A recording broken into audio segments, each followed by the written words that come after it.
是成正为大地，慈悲喜舍为和风，智慧妙法为净水，殷勤精进为阳光，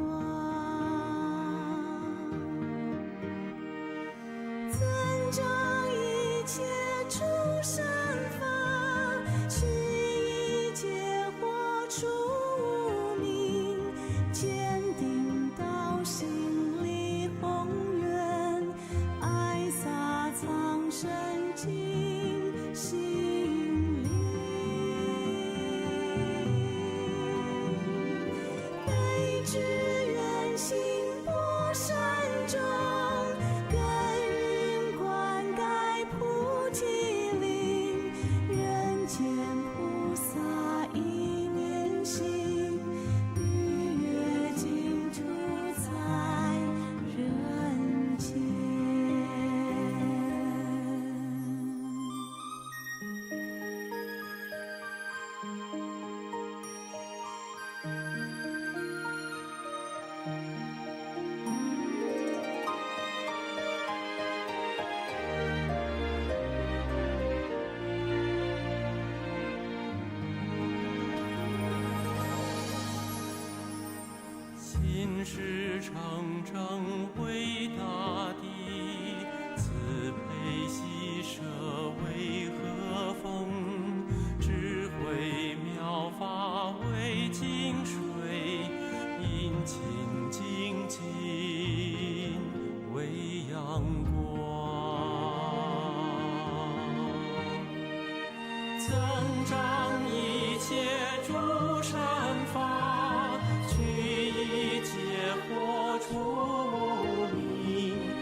增长一切诸善法，去一切活出无明，坚定道心灵。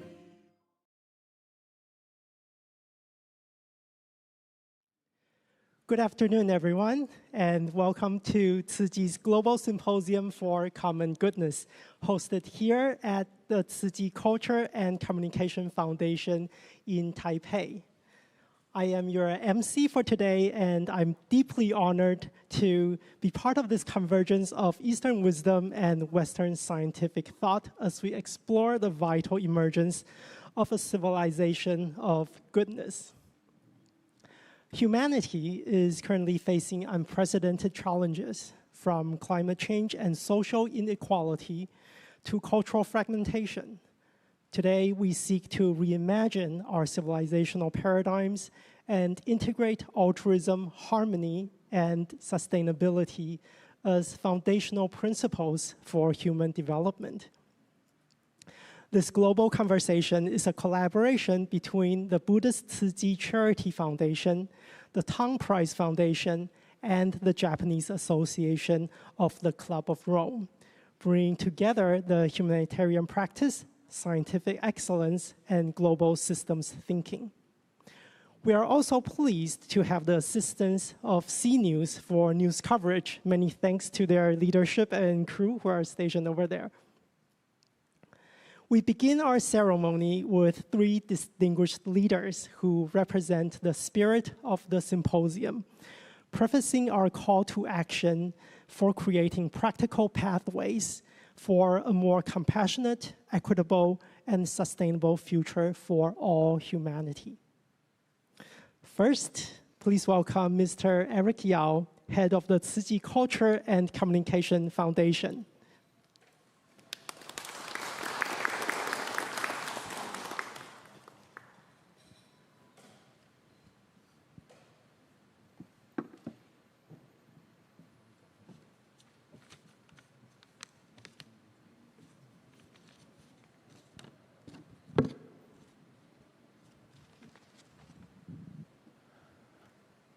各位尊敬的来宾，还有各位在座的先进们，大家午安。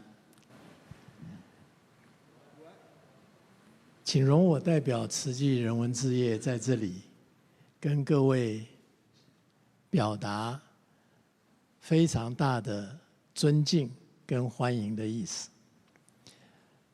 能够在这一栋我自己亲手设计20几年前完成的一个建筑物里面，欢迎各位，一方面是让我很开心的事情，一方面我也觉得这样子的一个空间，让各位来到这里发表各位的思想，是一个多么重要的事。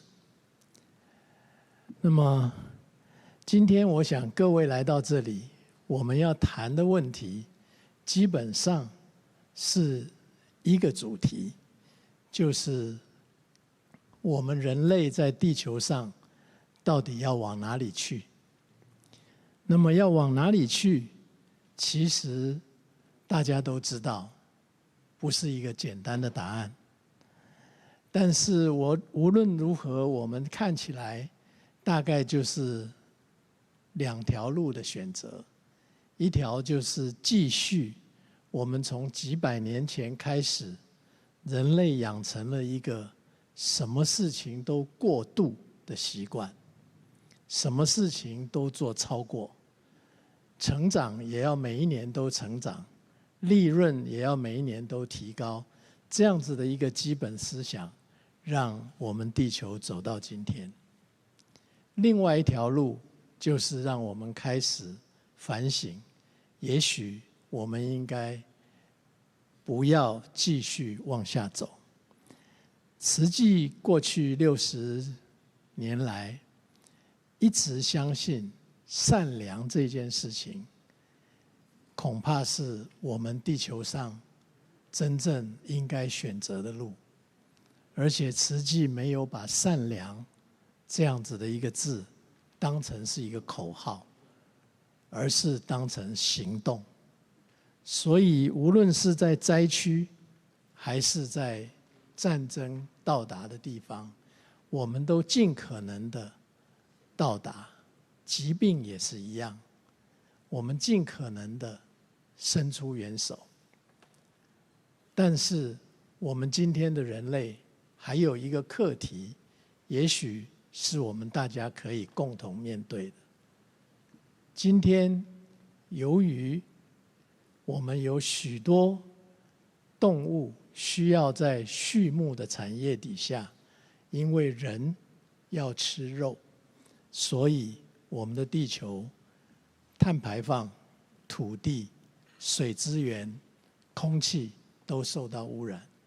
如果我们人类的下一步有一步重要的一步是真正的像正言上人说少荤多数，那这样子可能比发展电动车，比所有的方法都能够快得到世界变化的一个情景。那今天我再次在这里感恩大家，希望能够在这里听到各位许许多多非常重要的见解。感谢大家来到人文之夜，谢谢。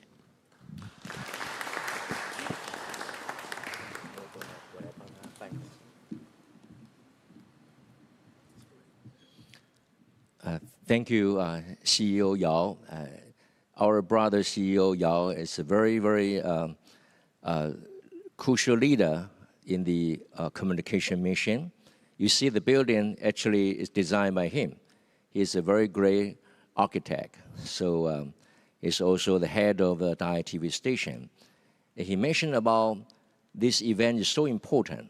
And he is very glad that he can provide the venue for us to discuss the crucial issue now we face around the world. And he also mentioned that environmental sustainability is so crucial, and we have to join together to solve it. And our brother Yao also mentioned the vegetarianism that advocated by Dharma Master Zheng Yan. Through the vegetarianism, we are able to save the planet and also create a health situation for the human being and also the physical health for all humankind. Thank you again, Brother Yao. Thank you. Thank you so much.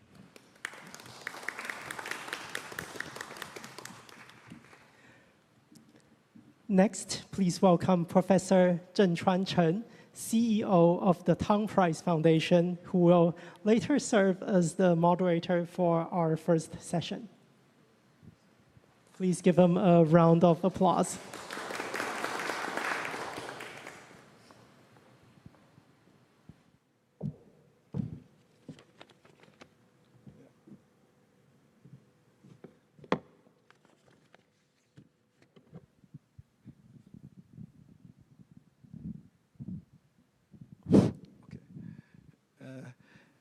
Dear Mr. Zimmerman de Castillo, President of Club of Rome, dear CEO Eric Yao, ladies and gentlemen, and several distinguished guests, today the Tang Prize is honored to co-host this forum with Tzu Chi Charity Foundations and the Japanese Club of Rome Association.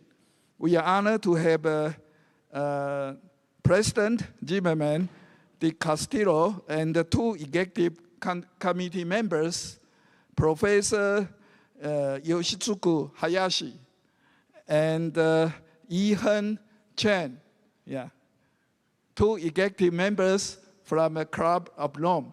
They also came here to join these forums. And we are also honored to have invited Professor Jeffrey Sachs, the 2020 Tang Prize laureate in sustainable development, and other distinguished experts in the field to participate in the discussions. On behalf of the Tang Prize Foundation, we would like to express our special gratitude. In particular, we like to express our sincere gratitude to the Tzu Chi Charity Foundation for its meticulous preparations for this forum. This is the first time Club of Rome has held an event in Taiwan. After the meeting, we have arranged for Club of Rome guests to visit the Tzu Chi in Hualien and visiting Kaohsiung and the Pingtung area to learn about the reconstructions after Typhoon Morakot. We hope that through these events, we can share your advanced wisdom and experience to continue to spread the culture of goodness to the world, provide the power of sustainable development for the chaotic world, and make the world a better place. We also have also hope to have more cooperations with the Club of Rome in the future. Thank you.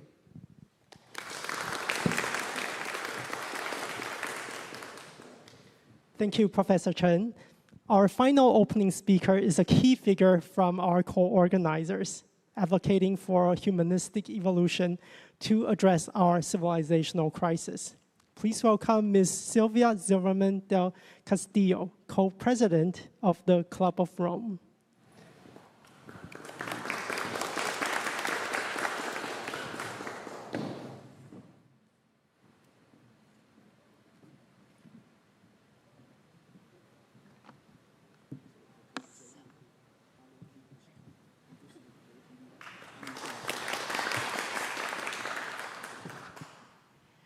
Well, I'm so happy to be here after very long journeys since from the very end of the world in Argentina and representing here the Club of Rome, the International Club of Rome.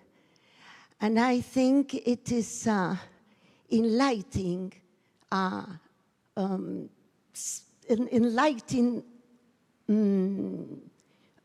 act that we are all celebrating today, because we are actually finding out that beyond our differences, diversities, and different cultures, well, I celebrate differences of cultures, we are all concerned about a common and shared situation and topic that is human being. What is going on with human being? It was Aurelio Peccei, the founder of the Club of Rome, who in 1972 said something really important and has to do with us today here. He said, technology will be marvelous and will make certainly great things, and science will continue developing for the good of humanity. And certainly we will do a lot for sustainability, yet nothing will be really attained if we do not pay attention to the human condition.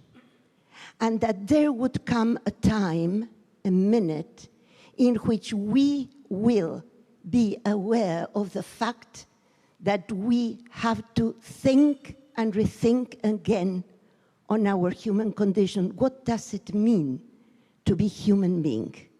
And I think, and we think at the Club of Rome, that this moment has arrived, because our challenges are many, and because we are shifting from an era that is coming to an end to a new era that is absolutely unpredictable.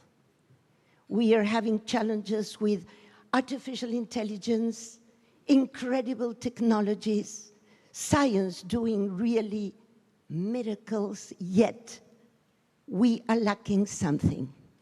We are lacking to develop our human dimension. And this is something that we have to do together, because above our differences, we share humanity. We are all human beings, and we should try to overcome our differences and our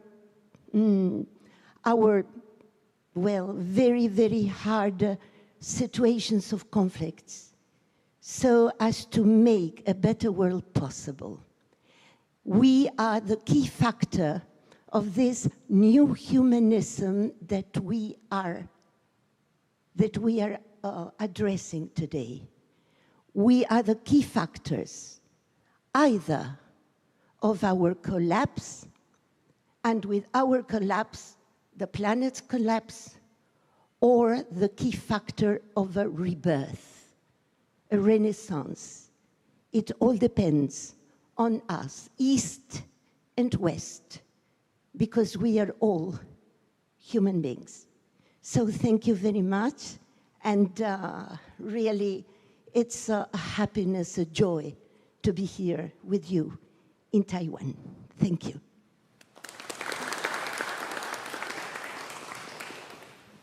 Thank you, Ms. Zimmerman del Castillo, for those very inspiring words. Before we proceed to our program, we'd like to take a group photo together. So may I ask everyone to help check if your neighbor is looking their best, and then look to the front at our photographer who's just making his way to the front now. So please help check each other if our hair and our shirts are all looking okay.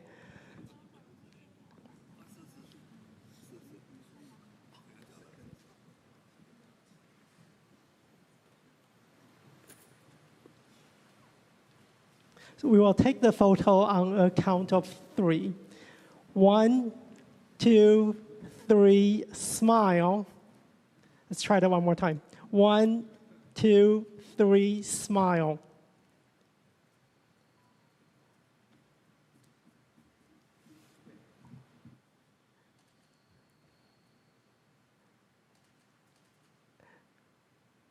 Okay, thank you. He's satisfied. Okay, so we now transition into our first main session, which will explore the philosophical and practical foundations of goodness. This session will be moderated by Professor Zhenchuan Chen, CEO of the Tang Prize Foundation. Let's welcome Professor Chen back to the stage.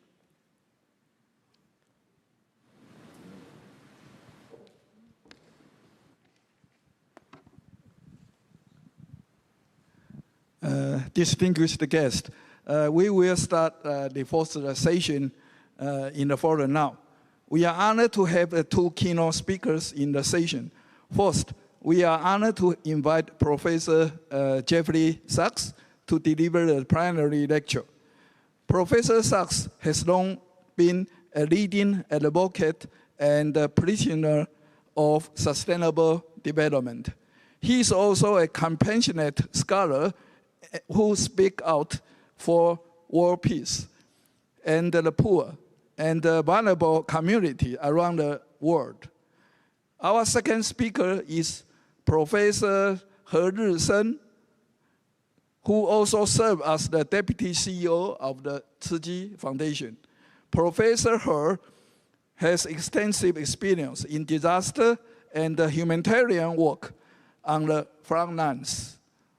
He is an expert in good economy and good governance, and long been actively engaged in the international exchange and cooperations for Tzu Chi Foundation.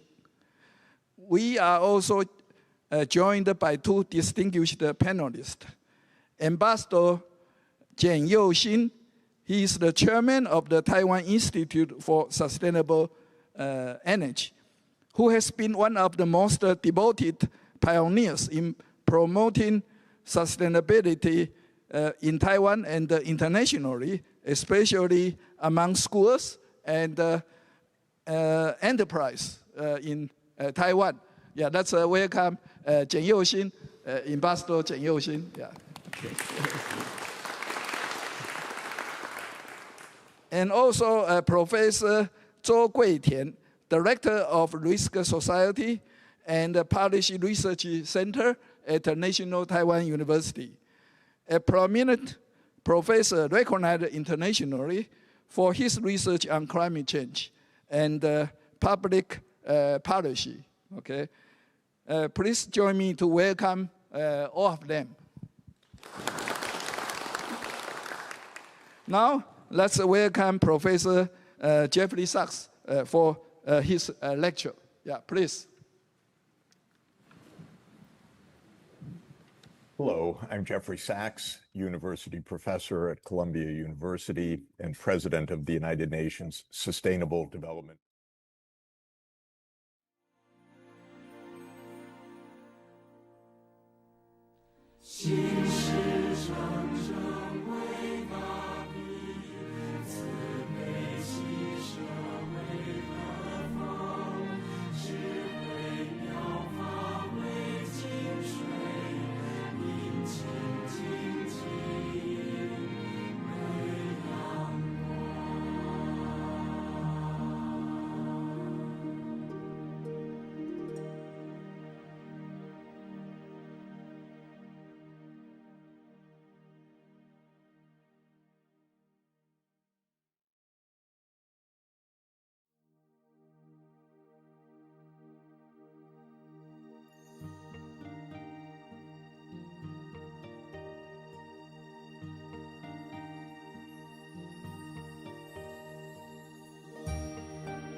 清清清为阳光，尊重一切诸生法，去一切活出无明，坚定到心里宏愿，爱洒苍生进心里，悲之远行波山中，耕耘灌溉菩提林，人间菩萨一念心，日月净土在人间。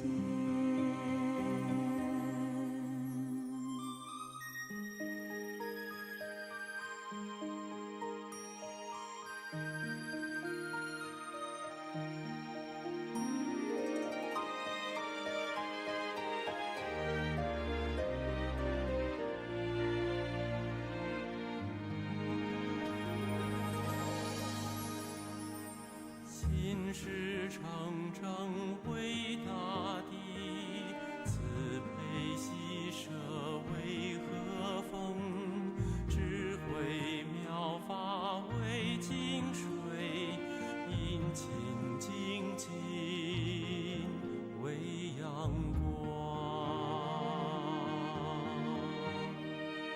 增长一切诸善法，去一切活出无明，坚定到心里宏愿，爱洒长生进心里，悲之远行波山中，耕耘灌溉菩提林，人间菩萨一念心，日月净土在人间。尊重一切诸善法，去一切活出无明，坚定到心里宏愿，爱洒苍生进心里，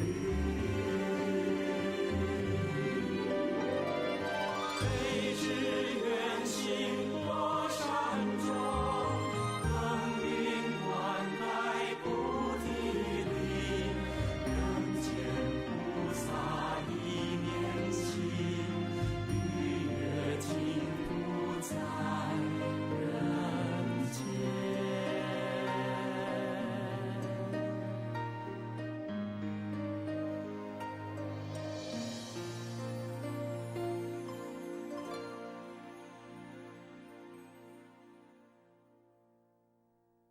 心事常常为大地，慈悲喜舍为和风，智慧妙法为净水，殷勤精进为阳光。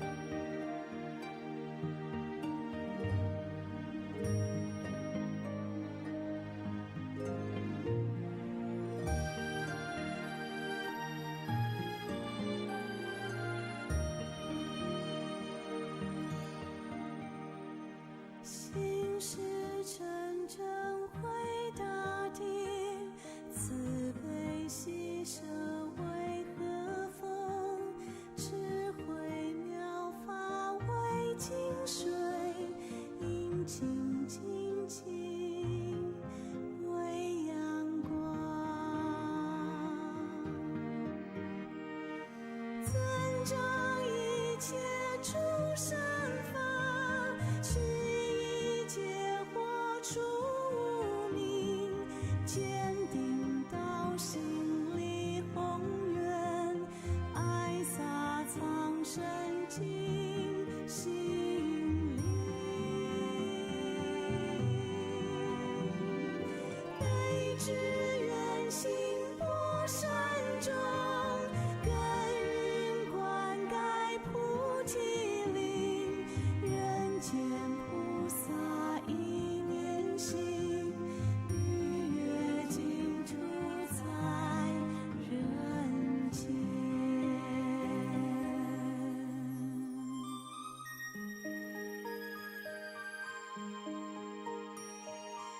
顺势成正为大地，慈悲喜舍为和风，智慧妙法为净水，阴晴精进为阳光，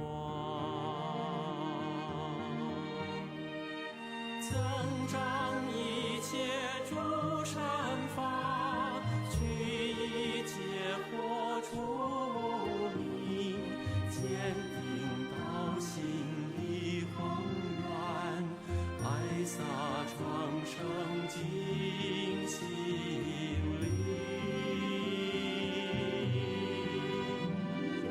悲之远行多山中，耕耘灌溉菩提林，人间菩萨一念心，愉悦净土在人间。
心事成正为大地，慈悲喜舍为和风，智慧妙法为净水，殷勤精进为阳光，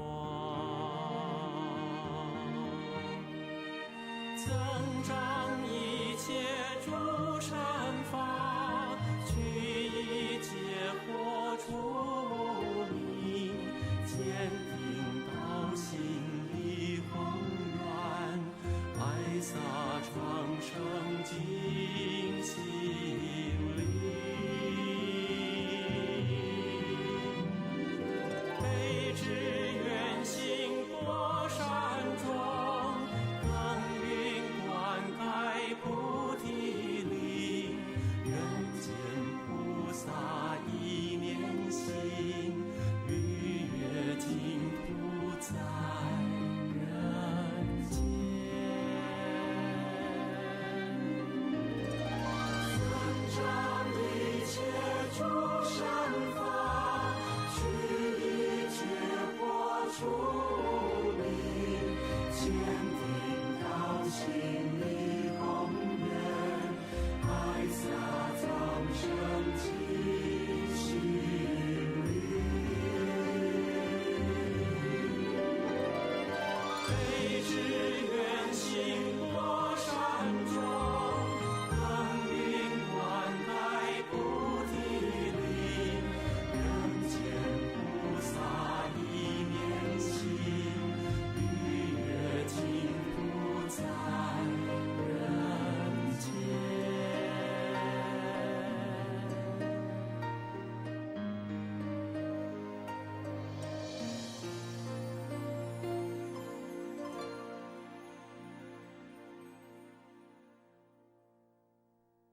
心事成正为大地，慈悲喜舍为和风，智慧妙法为净水，殷勤精进为阳光。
是成正为大地，慈悲喜舍为和风，智慧妙法为净水，殷勤精进为阳光，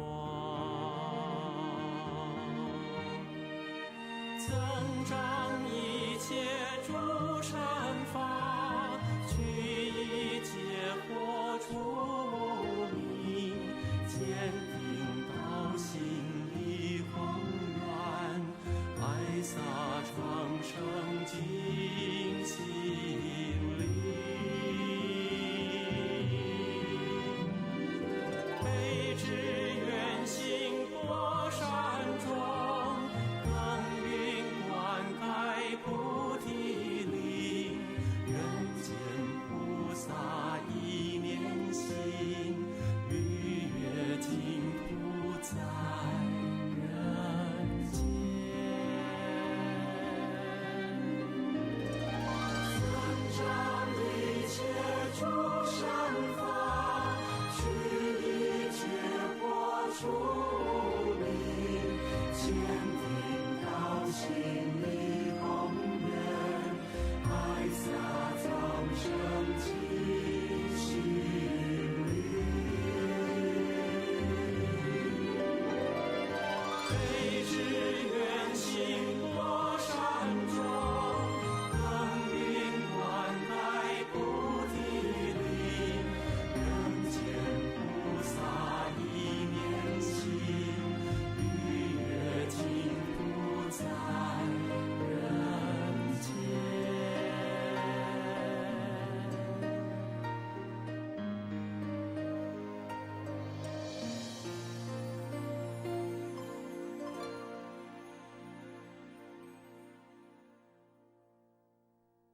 心是成正为大地，慈悲喜舍为和风，智慧妙法为净水，殷勤精进为阳光。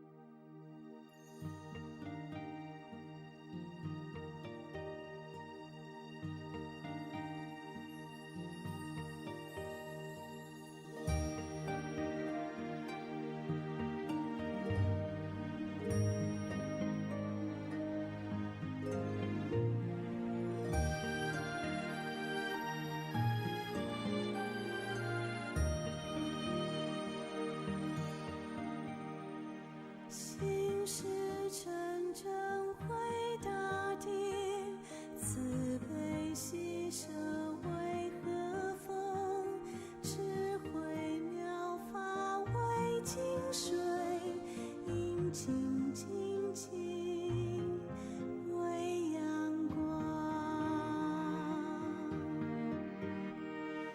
增长一切诸善法，去一切惑出无明，坚定道心力宏远，爱洒苍生尽心灵。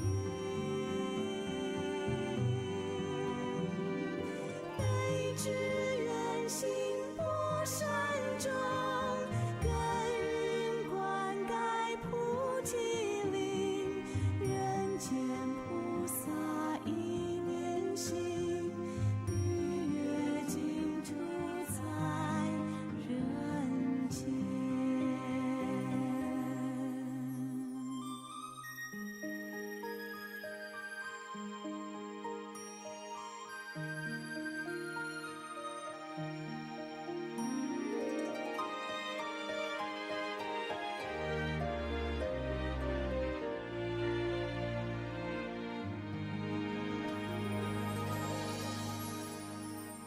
心事成正为大地，慈悲喜舍为和风，智慧妙法为净水，殷勤精进为阳光，增长一切诸善法，去一切惑出无明，坚定道心力宏远，爱洒长生尽心灵。悲之远行波山中，耕耘灌溉菩提林，人间菩萨一念心，逾越净土在人间。增长一切诸善法，去一切惑出无明，坚定道心力宏远，爱洒众生尽心灵。悲之远行波山中，耕耘灌溉菩提林，人间菩萨一念心，逾越净土在人间。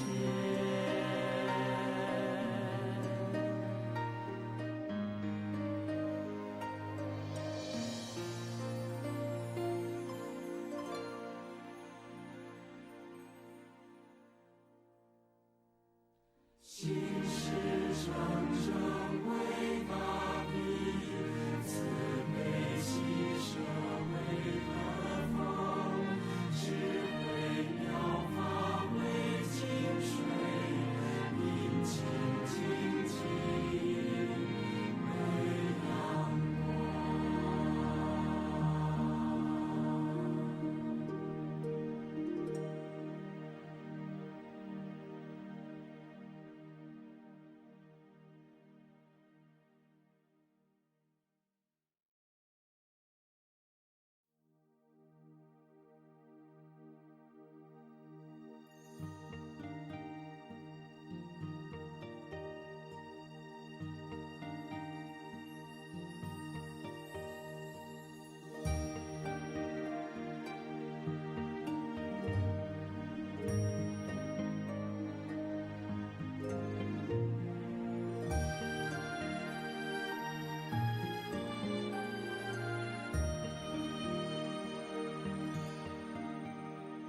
心事成正回大地，慈悲喜舍为和风，智慧妙法为净水，殷勤精进为阳光，增长一切诸善法，去一切惑出无明，坚定道心力宏远，爱洒苍生尽心灵。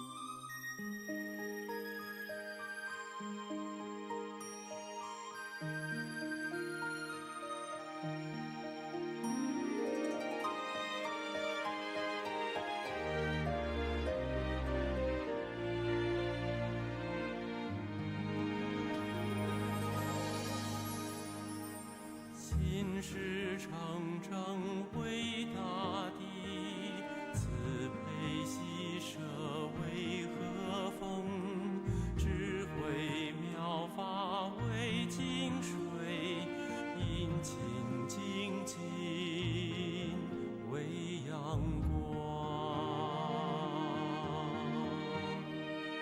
增长一切诸善法，去一切惑出无明，坚定道心力宏远，爱洒长生尽心灵。悲之远行过山庄，耕耘灌溉菩提林，人间菩萨一念心，逾越净土在人间。增长一切诸善法，去一切惑出无明，坚定道心力宏远，爱洒苍生尽心灵。悲之远行过山庄，耕耘灌溉菩提林，人间菩萨一念心，逾越净土在人间。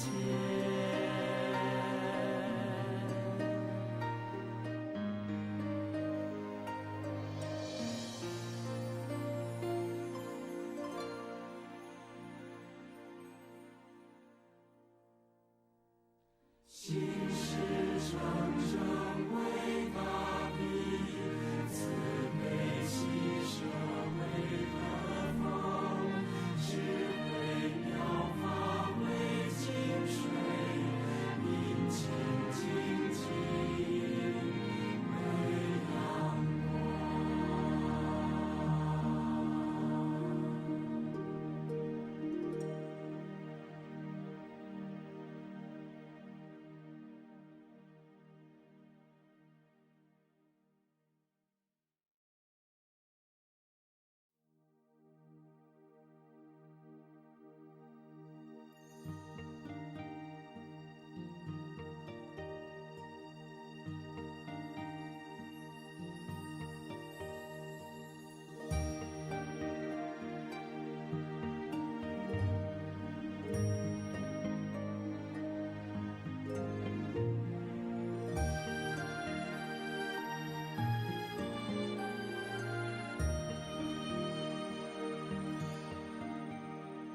心是真正回大地，慈悲喜舍为和风，智慧妙法为净水，殷勤精进为阳光，增长一切诸善法，去一切惑出无明，坚定道心力宏远，爱洒苍生尽心灵。悲之远行过山庄，耕耘灌溉菩提林，人间菩萨一念心，逾越净土在人间。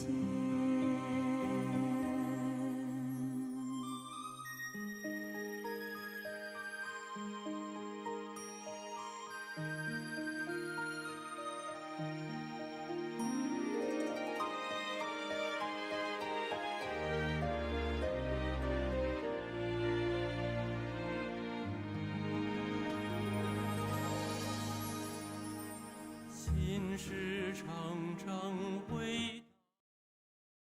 Questions. Let us follow the traditional ancestors, their wisdom to avoid the conflict of the world.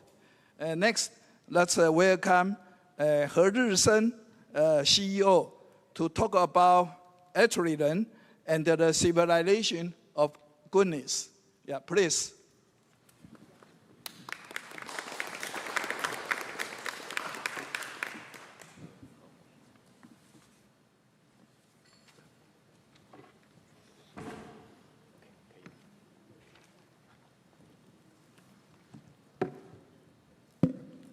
Thank you, Professor Chen, and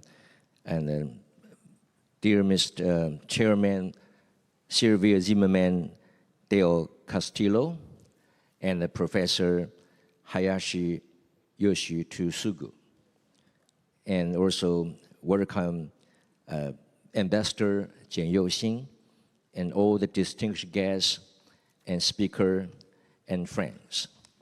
Today, I'm really honored to share with you the idea of altruism and civilization of goodness. I just told Sylvia that Rome gave the human at least three precious gifts. First, the system of republic that influenced the United States, France, and all over the world. The second is religion, Christianity. And thirdly, is art, Michelangelo, Da Vinci, and Raphael, and many others. And she added the one, opera. It's also my favorite, Pavarotti. So let's begin with the concept of the goodness and altruism. In today's world, their core concept are widely embraced by universal value, liberty, equality, and fraternity. Since the French Revolution, humanity has pursued these three ideals as the foundation of universal utopia. Yet liberty has often come to be understood as expansion of individual desire, rather than liberation from organizational oppression or constraints. This pursuit of liberty has, in turn, given rise to many of problems as we face today. Excessive freedom leaves the human spirit unsatisfied, breeding an endless chase after material gratification and ultimately spiritual depletion. When the fulfillment of desire becomes the primary criterion for self-realization, economic inequality widens, and a profound emptiness grows among younger generations. The relentless pursuit of limitless desire has driven human society into deepening division, moral decline, and conflict. So liberty, from my perspective, is less fundamental than altruism. Rather than emphasize liberty, we should center our value on altruism. If everyone were guided by altruism, all could attain genuine freedom. True freedom arises when one's self-realization is supported by others who help bring it to fruition, just as one also contributes to others' fulfillment. Mutual realization, therefore, leads to shared freedom. The path to liberty lies through altruism. Conversely, an excessive emphasis on freedom leads to unrestrained expansion of self-interest, intensifying human conflict, and ultimately making genuine freedom impossible.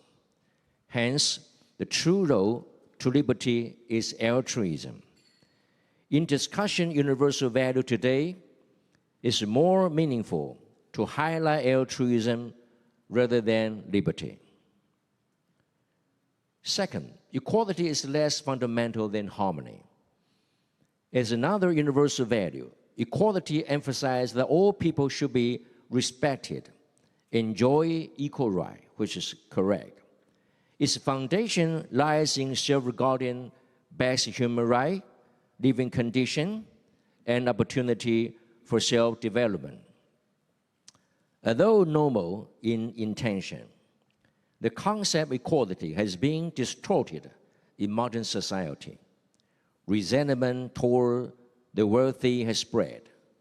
Hostility toward successful individual or outstanding institution has grown under the banner of everyone being equal. As Xunzi, the ancient philosopher in China, observed, uniformity is not true equality.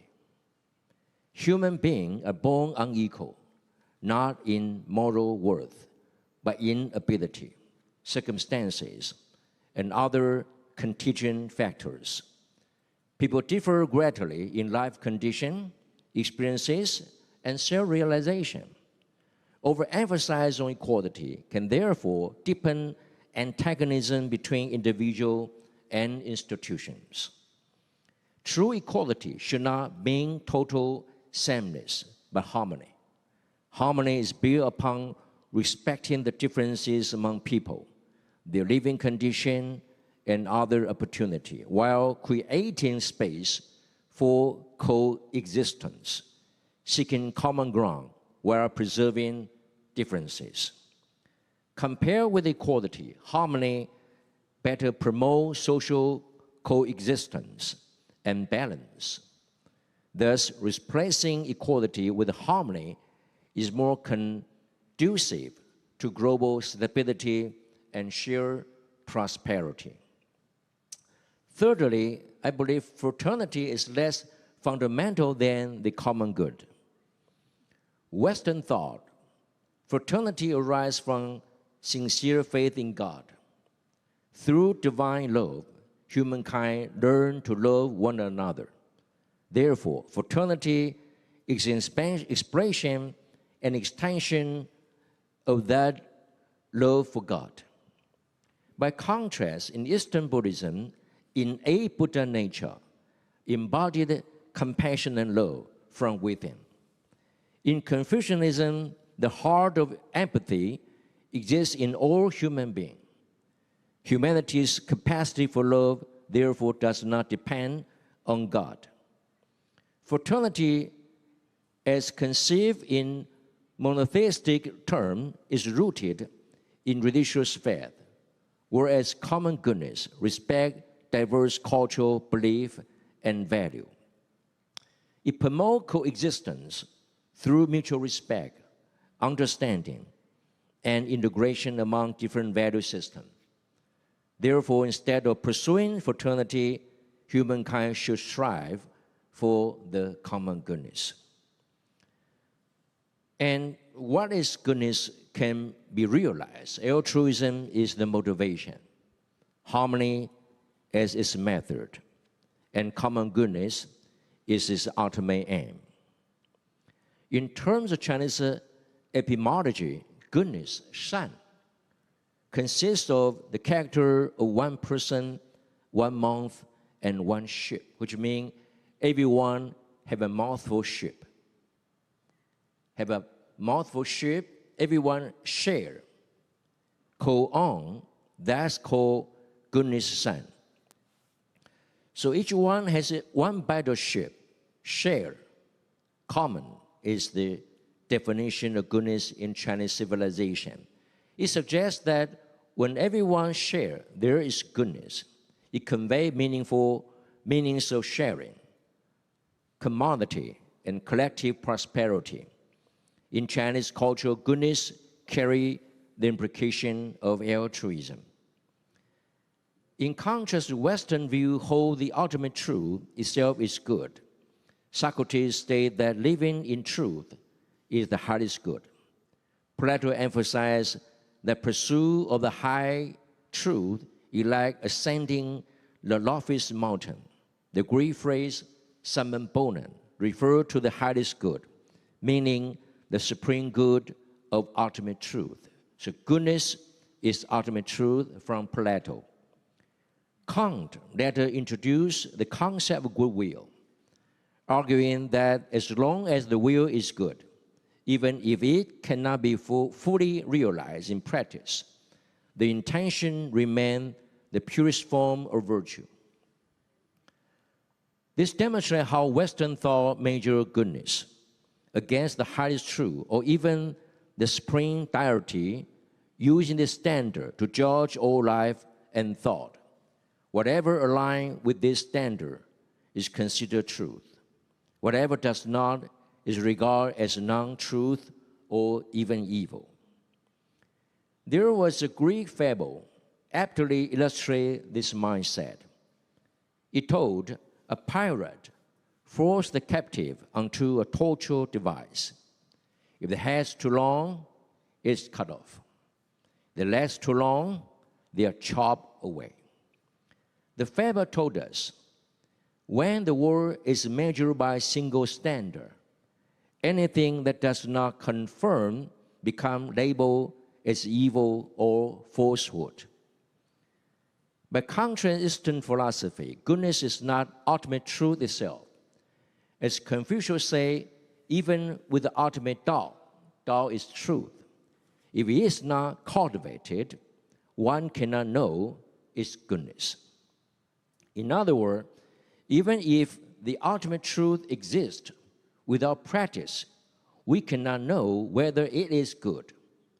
Confucian does not say that it's uncertain whether truth is real without practice, but rather it is the goodness would not be known.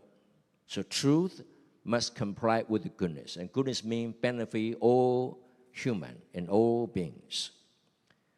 So therefore, in Confucian's way, truth must become good because the value of truth lies in its ability to benefit all people and all things, not simply in being a single measure to judge the world. This is Confucian's view on goodness. About Lao Tzu, Lao Tzu said the highest goodness is like water.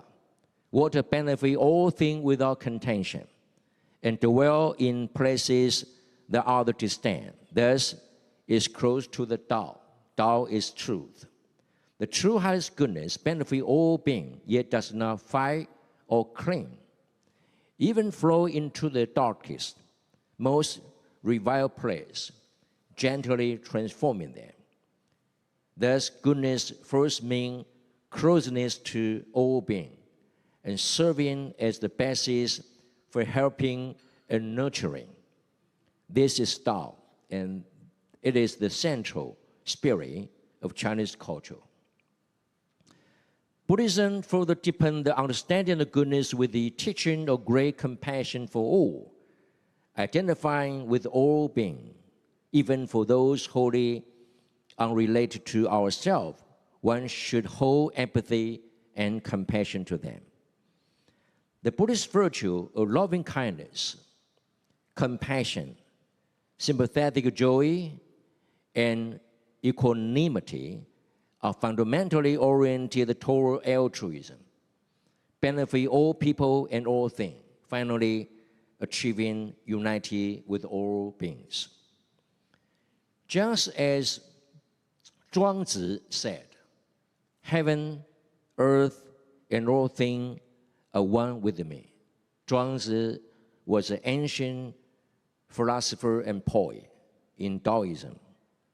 This reveals what Chinese culture calls the highest of goodness, integrating all beings as one, harmonizing all truth, and reaching complete unity and unobstructed harmony.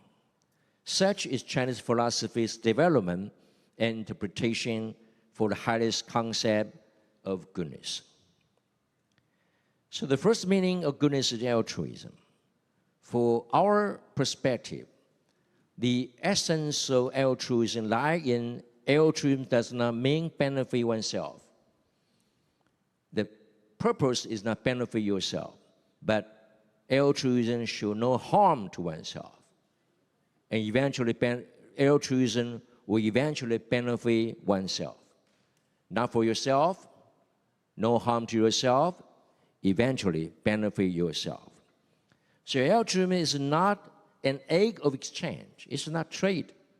It should carry no expectation of return. Only one give without seeking reciprocity does altruism become genuine. Religious standpoint, altruism is selfless giving. From business perspective, altruism is only through altruism can true profit, value, and market recognition be achieved. From the constitutional governance, altruism ought to be encouraged but not enforced. For one, it becomes mandatory, you risk compromising human free will and voluntary goodwill. So altruism is not an impossible ideal, yet it also cannot come at the cost of self-harm. If altruism injures the self, few would continue to practice it. Therefore, altruism must be guided by wisdom. It should help others without feeding greed or enabling harmful habits. To avoid this pitfall is true meaning and wisdom of altruism. Ultimately, altruism is indeed a better form of self-interest. In business, altruism brings profit. In life, altruistic action inspires others and invite further goodwill in return. This is the cycle of cause and effect. So altruism does not seek self-benefit. Altruism does not harm the self. Altruism is the higher form of self-benefit.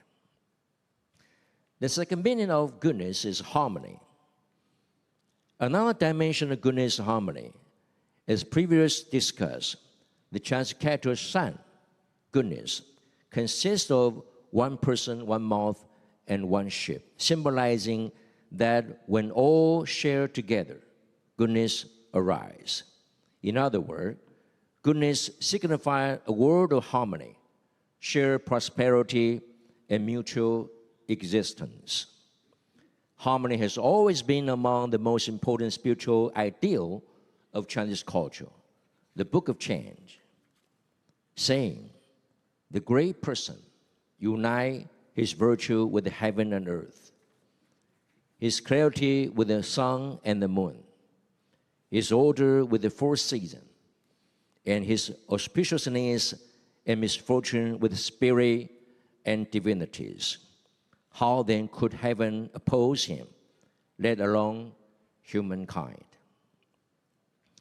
This passage reveals that the spirit of union and harmony is fundamental to Chinese culture.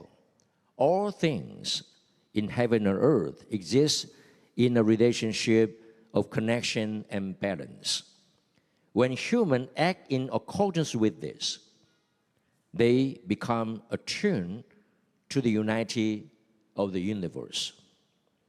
If we observe this totem of dragon, we find that it's not a real creature, but a cultural and historical symbol representing the way of harmony.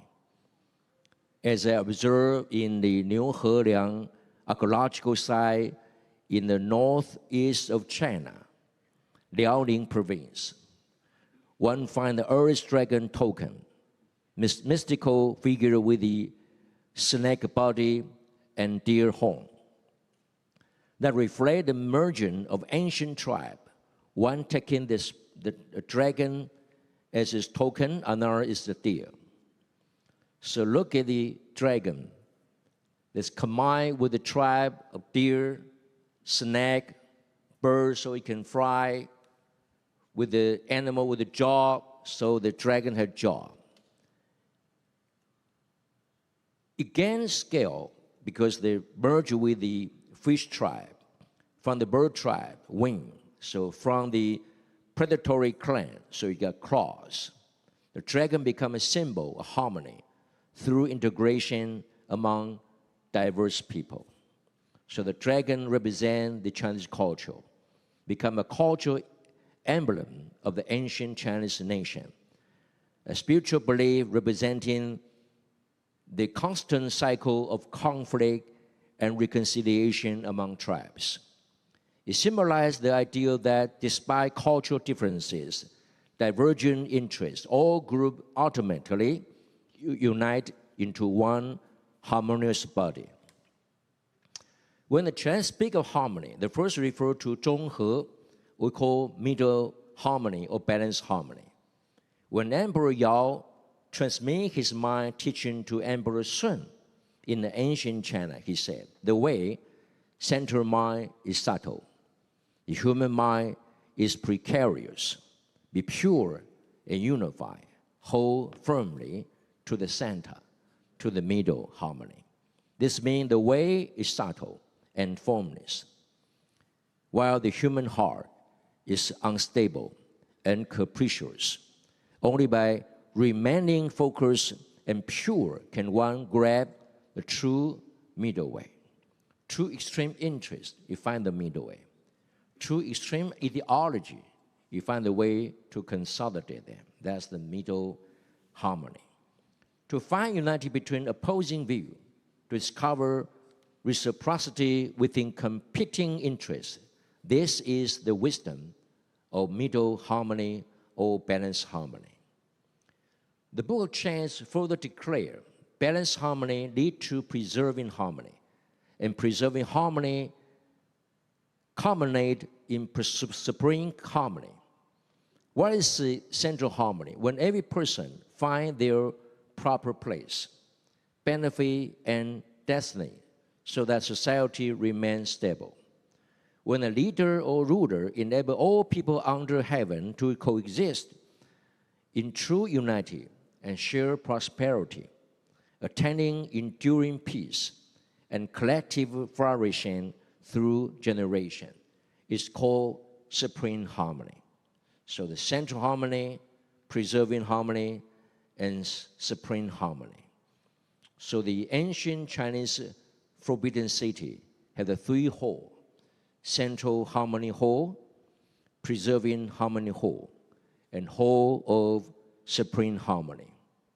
These were not merely architectural symbols, but embodiment of China's highest cultural inspiration to center on the way, enabling every person to live rightly, gain justly, and fulfill life's proper course, so that harmony and unity may endure for generations.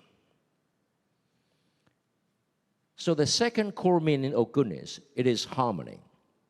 Only through harmony can people, community, nation, even all being in the cosmos, achieve a state of peaceful coexistence, share prosperity, and enduring joy. The third meaning of goodness, called common goodness.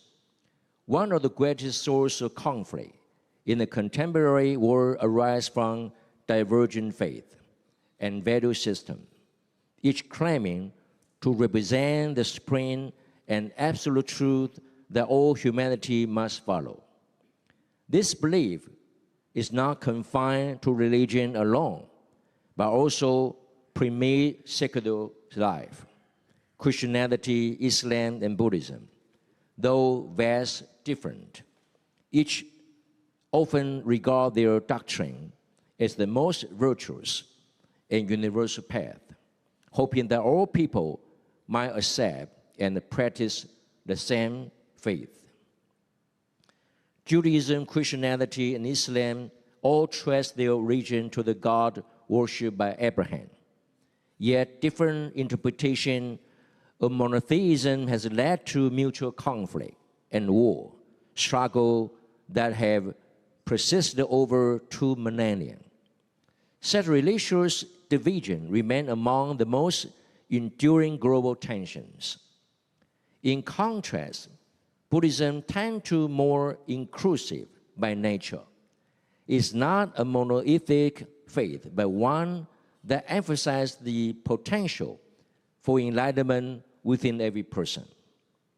Nevertheless, even within Buddhism, some extremists sects in South Asia have exhibited hostility toward Muslims, further deepen interreligious antagonism. This spirit of mutual exclusion is among the fundamental roots of human conflict. As our founder, Tzu Chi Foundation, Dharma Master Zheng Yan, has taught, the essence of religion is great similarity and small differences. It's being 大同小异. When your heart is big, there's no difference. When the heart is expansive, religion converge. When it's narrow, they diverge. That's from Master Zheng Yan. Religion should function as a force of inclusion, not as a source of division. Its purpose is to liberate, not to entangle humanity in further suffering. Tzu Chi served as a living example of contemporary religious organization that integrate spirituality with compassion actions. It carried out humanitarian work across the world, transcending religious boundary and uniting volunteers from diverse faith traditions. In Turkey, for instance, tens of thousands of Muslim volunteers have been supported by Tzu Chi relief work. They are mainly Syrian refugees. Many recipients of aid later become volunteers of Tzu Chi without abandoning their faith. Like our brother Hu Guangzhong, the director of Tzu Chi Charity in Turkey. He himself is a devout fourth generation of Muslim. In Indonesia, more than 3 million Muslim community members are active donors, and tens of thousands become certified Tzu Chi volunteers. All of them are faithful Muslims, working alongside their Buddhist friend and colleague in charitable missions. Similarly, in 12 African countries, tens of thousands of Christian volunteers have joined Tzu Chi global movement. They do not see their faith as a compromise. Rather, they feel that serving through Tzu Chi makes them better Christian. They say, we are doing God's work.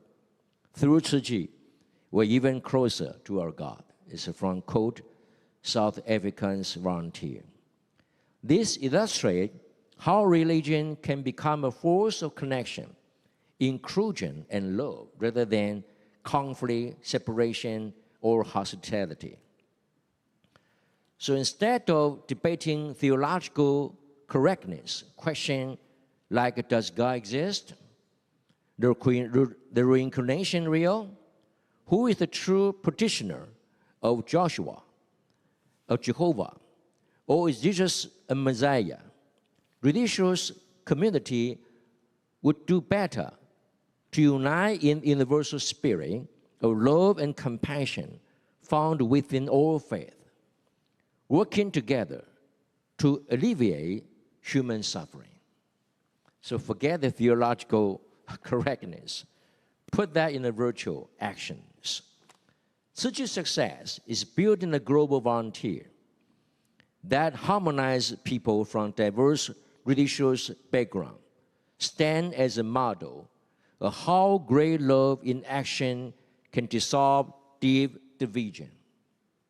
This interfaith cooperation demonstrates not only the possibility of religious harmony, but also the power of spiritual collaboration that transcends doctrinal boundary, a model worthy of wider emulation across the world faith. At the same time, some argue that modern society no longer needs religion. They claim that secular value, liberalism, capitalism, socialism, utilitarianism, even altruism are sufficient to guide individuals toward happiness without relying on what they dismiss as religious superstition. While this reasoning holds some logic, to reduce religion to mere superstition is in itself a kind of prejudice. Religion is not simply a creed, but a form of moral and spiritual education. As our founder, Master Zheng Yen, said, religion is the purpose of life and education of living. Even we set aside the distinction between religion and secular society, secular value systems themselves often exhibit absolute tendency. Liberalism, utilitarianism, and capitalism each presume their worldview to be supreme. Nationalism insists on putting the interests of one's own people above all others. This self-affirming tendency, though understandable, often leads to intergroup conflict. In cherishing our own value and interest, we must also extend empathy and reciprocity to seek benefit for both self and others. Since I've been exceeding my time, so I will finally jump to the conclusion. Three-dimensional common goodness. Religion achieves harmony through altruism. In politics, governed by putting people first and respecting diverse systems. And third, in the economy, replacing competition and self-interest with cooperation to create a compassionate and sustainable world. When these three spheres, religion, politics, economy, align through altruism and harmony, humanity will move toward a world of good economy, where people enjoy physical benefit, material abundance, and spiritual serenity, living together in peace, unity, and the common goodness. Thank you all. Thank you.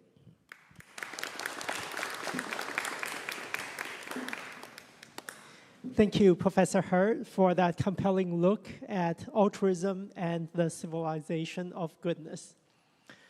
As we transition, let's briefly recognize the shared vision that brings us to the Tzu Chi Global Symposium for Common Goodness.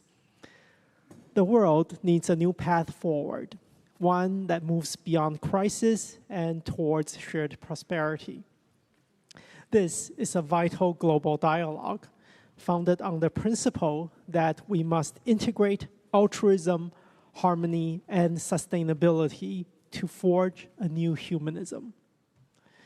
Our collaboration, uniting the humanitarian commitment of the Tzu Chi Foundation, the scientific leadership of the Tang Prize, and the global systems thinking of the Club of Rome, is dedicated to finding these practical solutions.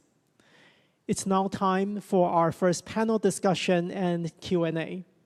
To guide this important exchange, please welcome back the moderator for session 1, Professor Zhenchuan Chen, CEO of the Tang Prize Foundation. Professor Chen, please take the stage.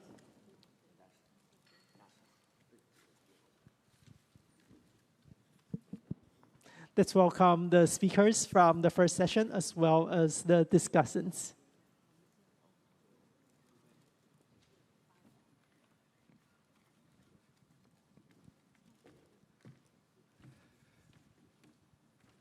Okay,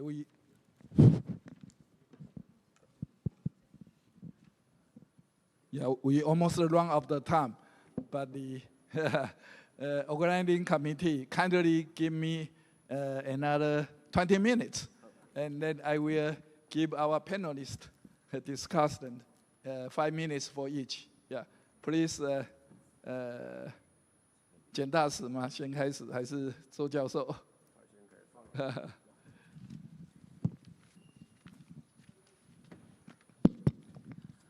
Okay, it's my great honor to be invited to as discussant to make a dialogue with Professor Jeffrey Sachs and Professor Harrison. From the two very inspired, profound, reflexive speeches, I would like to summarize one topic, that is to construct global ethics of either statecraft in a supranational power struggle era, or ordinary people in a high, uncertain, quickly changing world. The world is not only threatened by the superpower national tension or regional wars, which lead high uncertain world order, but also threatened by the global national transboundary risk, such as severe climate disaster, flooding, drought, wildfire, and the pandemic, COVID-19, air pollution, PM2.5, radioactive nuclear weapon threat, and even today, the newly emerging technology, artificial intelligence. So to establish the global ethic and practice them is very crucial to respond to the highly uncertain global transboundary threats. I would like to further to propose the framework of cosmopolitanism, 世界主义, like it's actually a very important term, as well as cosmopolitan governments, 世界主义治理, in order to practice the global ethic. It is to say, by facing the global world risk society, the severe transboundary risk threat, we need to construct the cosmopolitan governments to bring people together in solidarity to tackle the great challenges. There are three levels of cosmopolitanism. I will show that in my PowerPoint slide. The first one is the normative cosmopolitanism, 规范性的世界主义. The second is the realistic cosmopolitanism. 一般讲是国际现实主义或是现实主义的世界主义. And the third one is the constructive cosmopolitanism. 就是社会建构的一个世界主义. The three levels of cosmopolitan governments are penetrate practicing by each other. The two speakers focusing on global ethics, such as benevolence, compassion, altruism, harmony, trust, and even the common goods, are belonging to the first level normative cosmopolitanism, by definition. Even we say sustainability, economy of goodness, and harmony are the essential components of normative cosmopolitanism, which guide us the right and better action order and global development. So that is the very important step we actually to see the first level of normative cosmopolitanism. The normative value, ethic, and are the fuel to trigger the individual, nation, and the whole world to run the right way. But in the real world, we are swirling in the geopolitics tensions, regional cruel wars, endless geo-economic and the national economics competition, embedded in the greedy capitalism without a disciplined economic of goodness.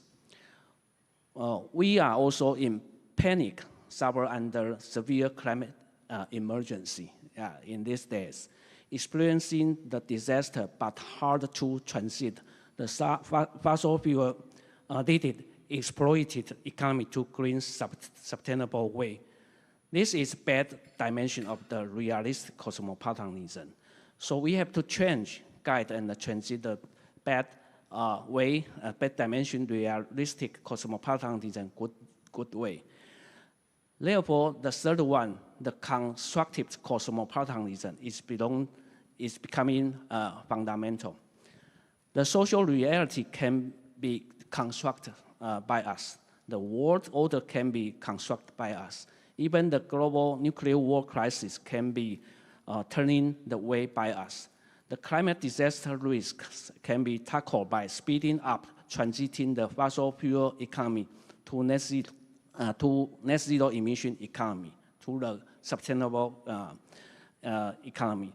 The global ethic proposed by two speakers can be implemented in real actions. They can be practiced in individual level, community level, national level, as well as the global level. For instance, the concept, economy of goodness, technology of goodness can be practiced in every level. As we know, community engaged power by the Tzu Chi daily action already express the constructive way to bring people together in solidarity, to help the vulnerable people in Taiwan and in global countries, particularly at the disaster moment. Environmentally and economically, to gather the plastic bottle, million or over 1,000 million plastic bottle to reproduce as the paradigm of the circular economy. This is the action-oriented constructive cosmopolitanism with the altruism, common goods value of normative cosmopolitanism, and to guide this realistic way of cosmopolitanism toward sustainability. To the end, I would like to say that the three levels of normative, realistic, and constructive cosmopolitanism and governance are entangled, directly influenced, but depending on our action. This is the cutting edge to crystallize the human wisdom to pursue the peaceful, sustainable world and then the next generation justice. Okay, this is my word. Thank you. Thank you very much, Professor Zhou Guitian. Then let's welcome Ambassador Eugene Chen.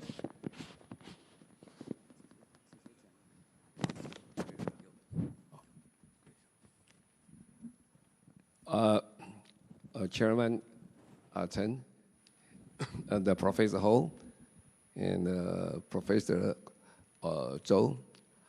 Distinguished guests, ladies and gentlemen, it is my great honor to be here, and I will just listen to excellent speeches. Yeah, I'd like to give some comment on the proposed, especially to how to turn the goodness into system. Especially, we learned a lot of ideas from enlightened speech from Professor Ho. Here, I'd like to, from his insight, get some idea. The common goodness is a long-term nationality. Allow me to add some three practical observations. The first one is institutionalization goodness.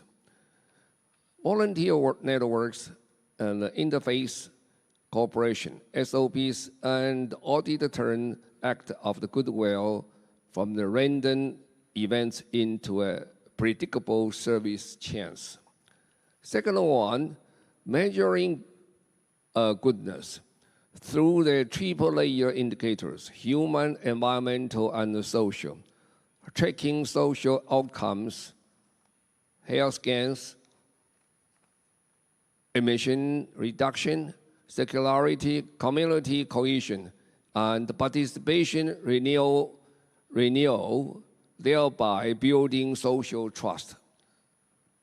Three, bridging three gaps: short-term incentives, fragmented rules, and uneven capacities. The solution embedded altruism, KPIs into incentive systems, promote mutual recognition of the disclosure and the verification, and use a standard plus toolkits plus micro-transition finance to empower SMEs and the local organizations. In short, for goodness, common governance, and from governance to good society. Then to how to get there, I think I proposed the four ideas. They call the AIMC framework. The first is A, accelerate, make sustainability and goodness in 21st century faster and more consistent in diffusion. Use the policy roadmap with fixed rolled out data and annual milestones to reduce uncertainty. Applied instruments through the education communication to bring future value forward.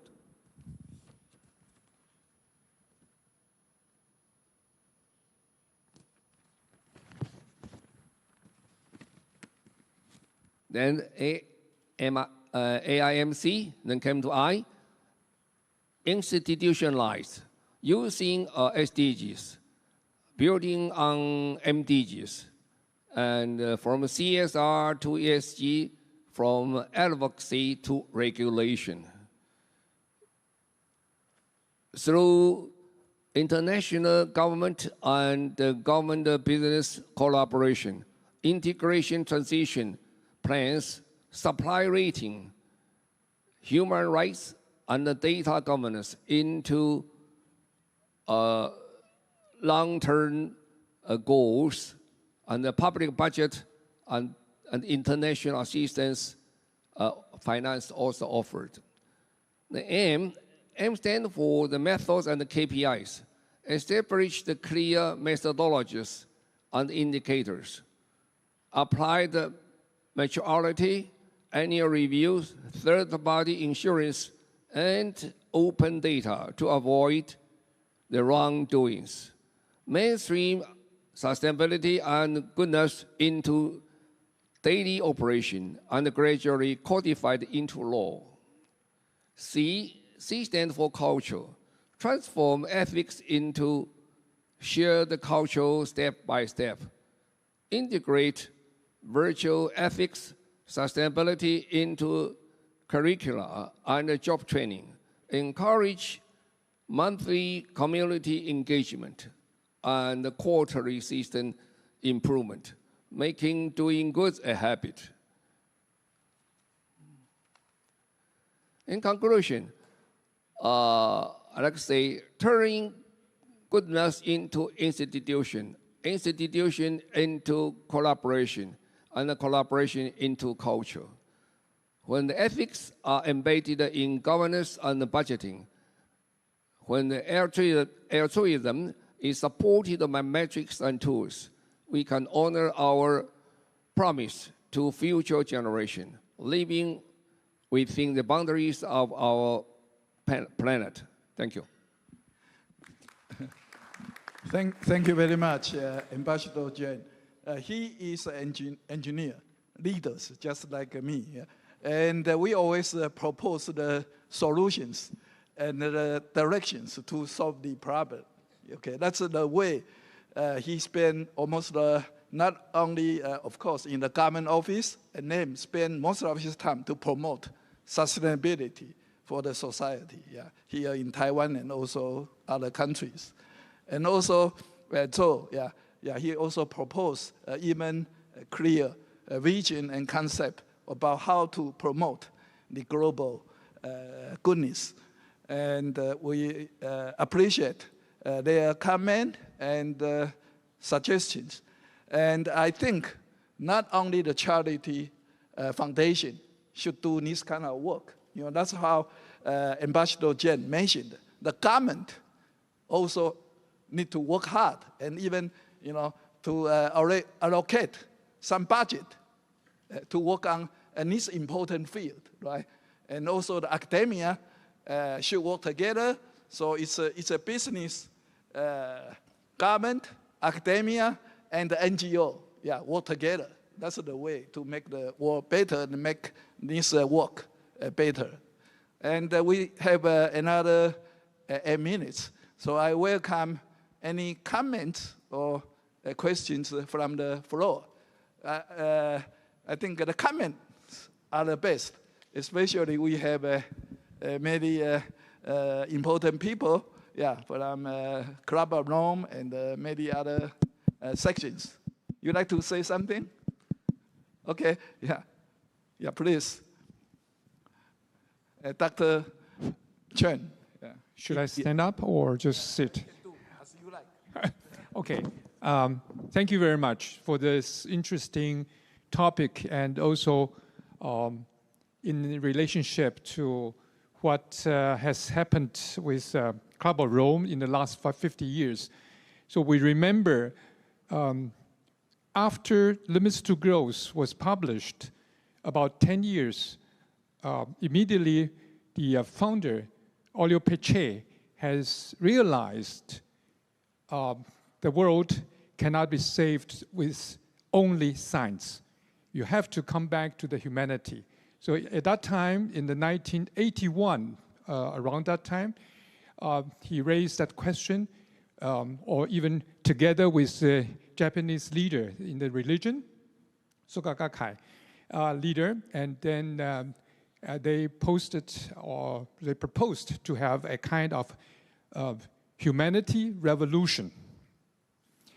And if we read the books during that times, which the dialogue between the two leaders, and you can find some resemblance which has happened today. So that is 40 years ago. So we have to ask back and say, what's happening in that 40 years?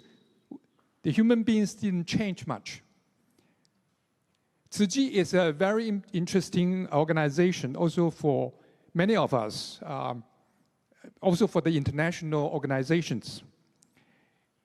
When we look at the altruism and also the, let's say, this kind of supporting actions, the Western and Eastern have a huge difference.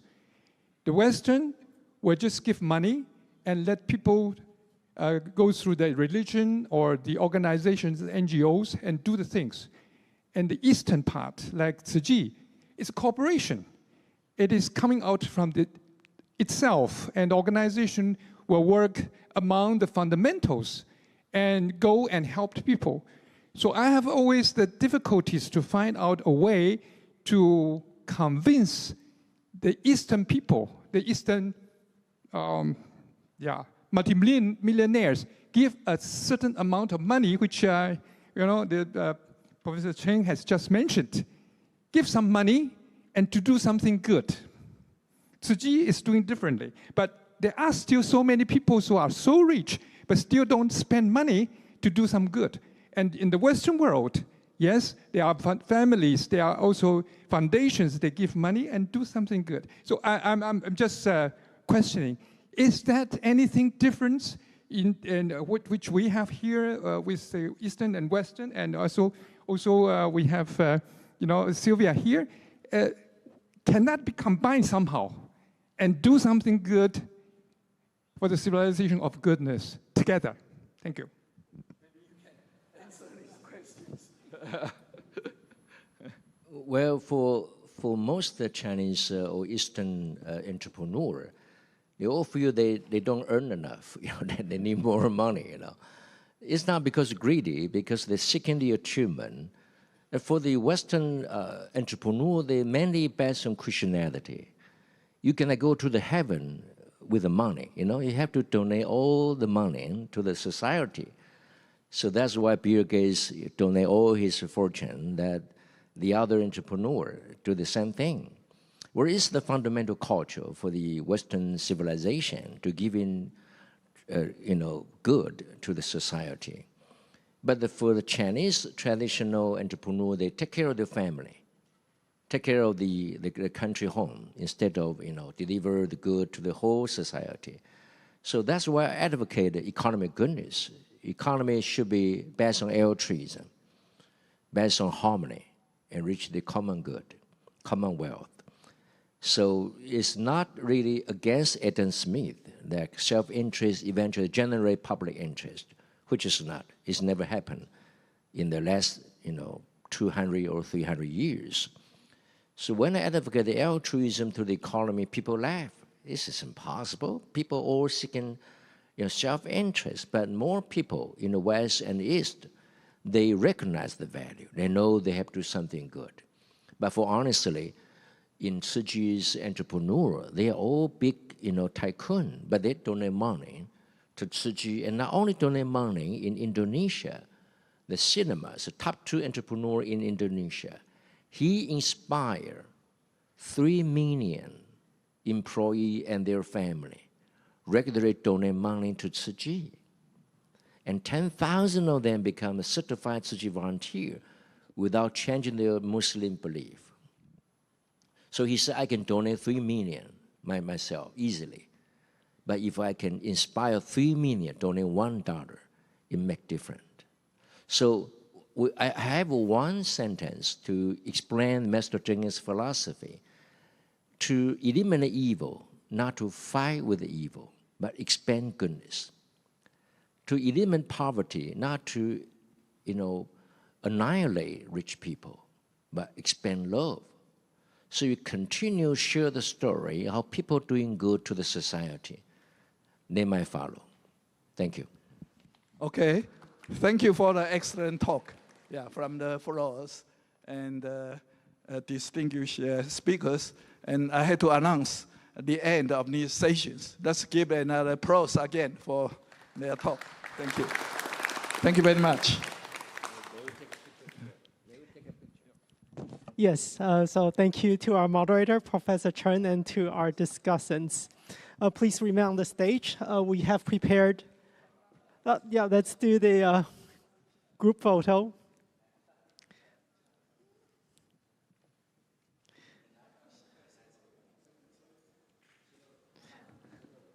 So after this group photo, please remain on the stage. We have prepared gifts of appreciation.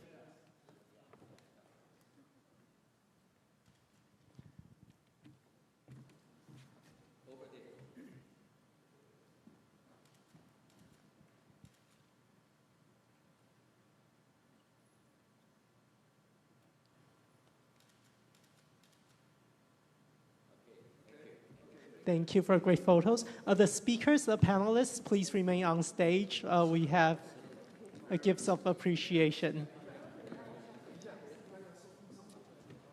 Yeah, so that's right. So Professor Chen, Ambassador Jian, and Professor Zhou, please remain on stage. And Dr. He, please present the gifts on behalf of Tzu Chi Foundation.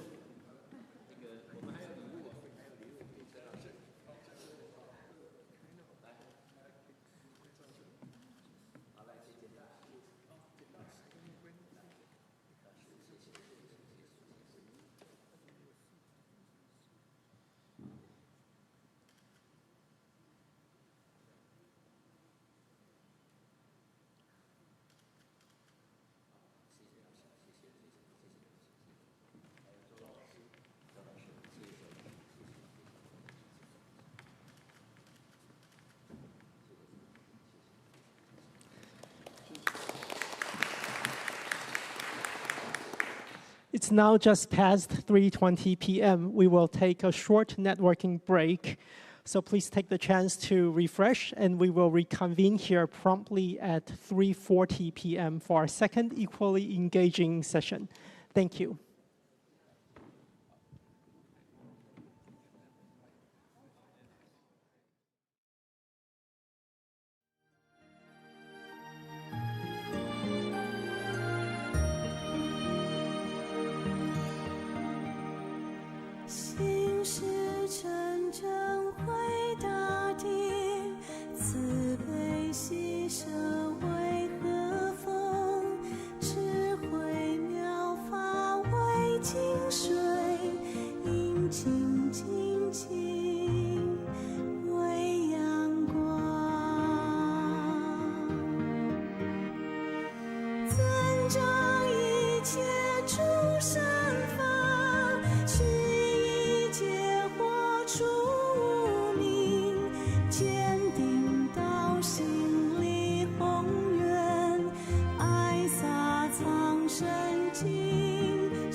慈悲喜舍为和风。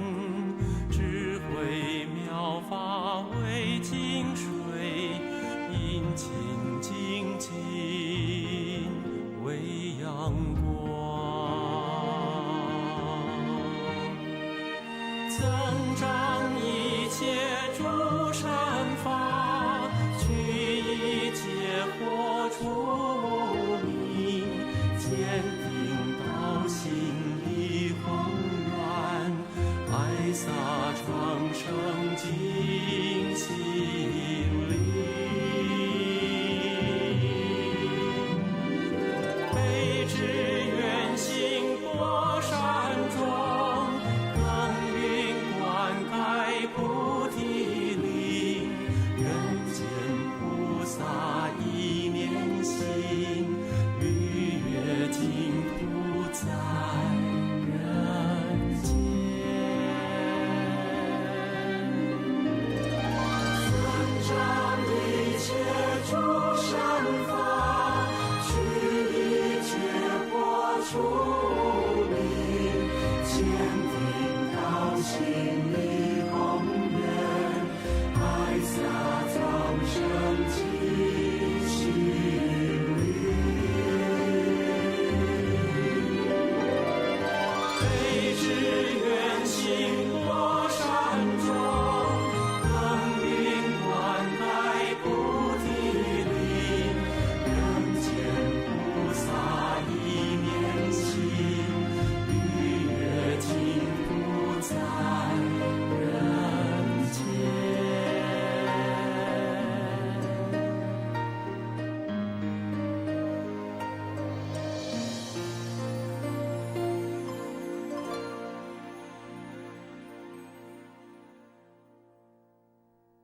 心是长生为大地，慈悲喜舍为和风，智慧妙法为净水，阴晴静静为阳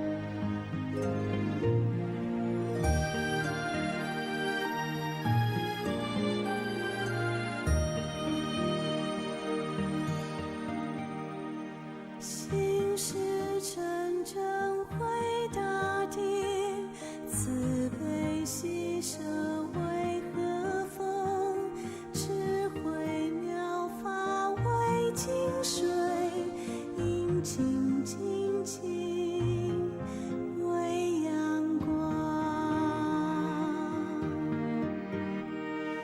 增长一切诸善法，去一切惑出无明，坚定道心力宏远，爱洒苍生尽心灵。悲之愿行波山中，耕耘灌溉菩提林，人间菩萨一念心，逾越净土在人间。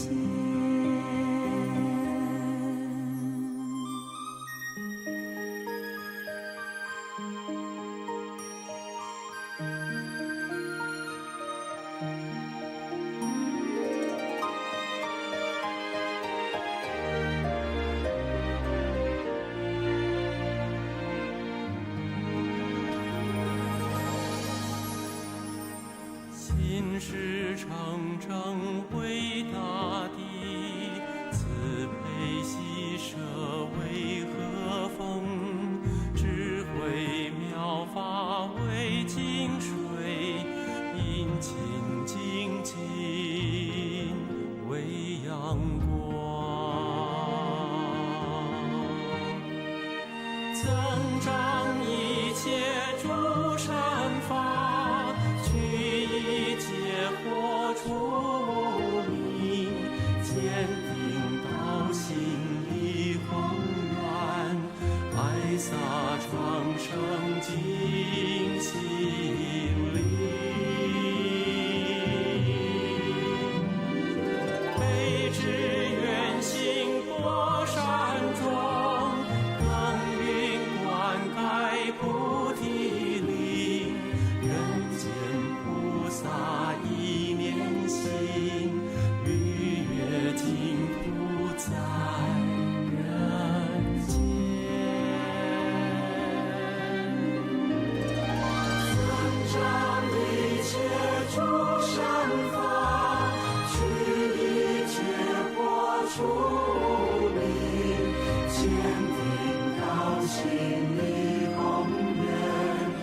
心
是真正回大地，慈悲喜舍为和风，智慧妙法为净水，应清净净为阳光，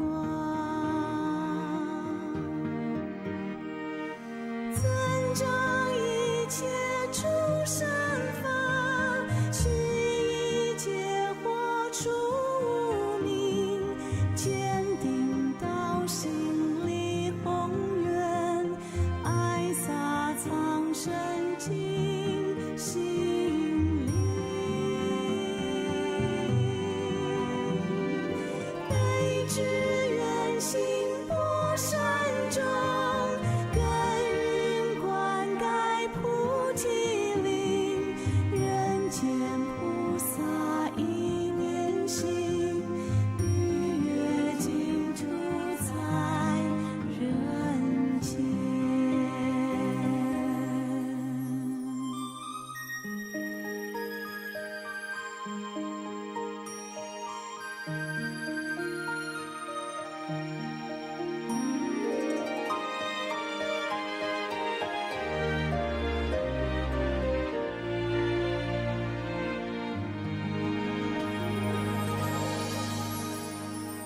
心是诚正为大地，慈悲喜舍为和风，智慧妙法为净水，殷勤精进为阳光，增长一切诸善法，去一切惑出无明，坚定到心里宏愿，爱洒长生尽心灵，悲之远行波山中，耕耘灌溉菩提林，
心事成正为大地，慈悲喜舍为和风，智慧妙法为净水，殷勤精进为阳光，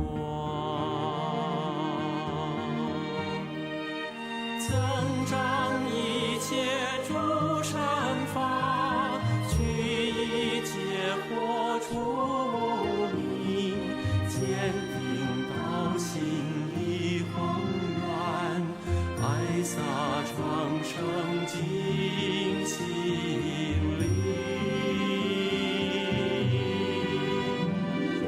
悲之远行过山中，耕耘灌溉菩提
是诚诚伟大的，慈悲喜舍为和风，智慧妙法为净水，殷勤精进为阳光，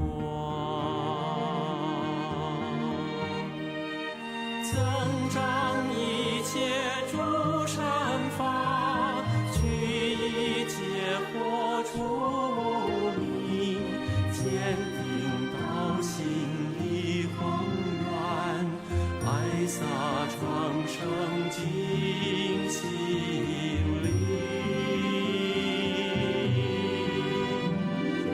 悲之远行波山中，耕耘灌溉菩提林，人间菩萨一念心，逾越净土在人间。增长一切诸善法，去一切惑出无明，坚定道心力宏远，爱洒众生尽心灵。悲之远行波山中，耕耘灌溉菩提林，人间菩萨一念心，逾越净土在人间。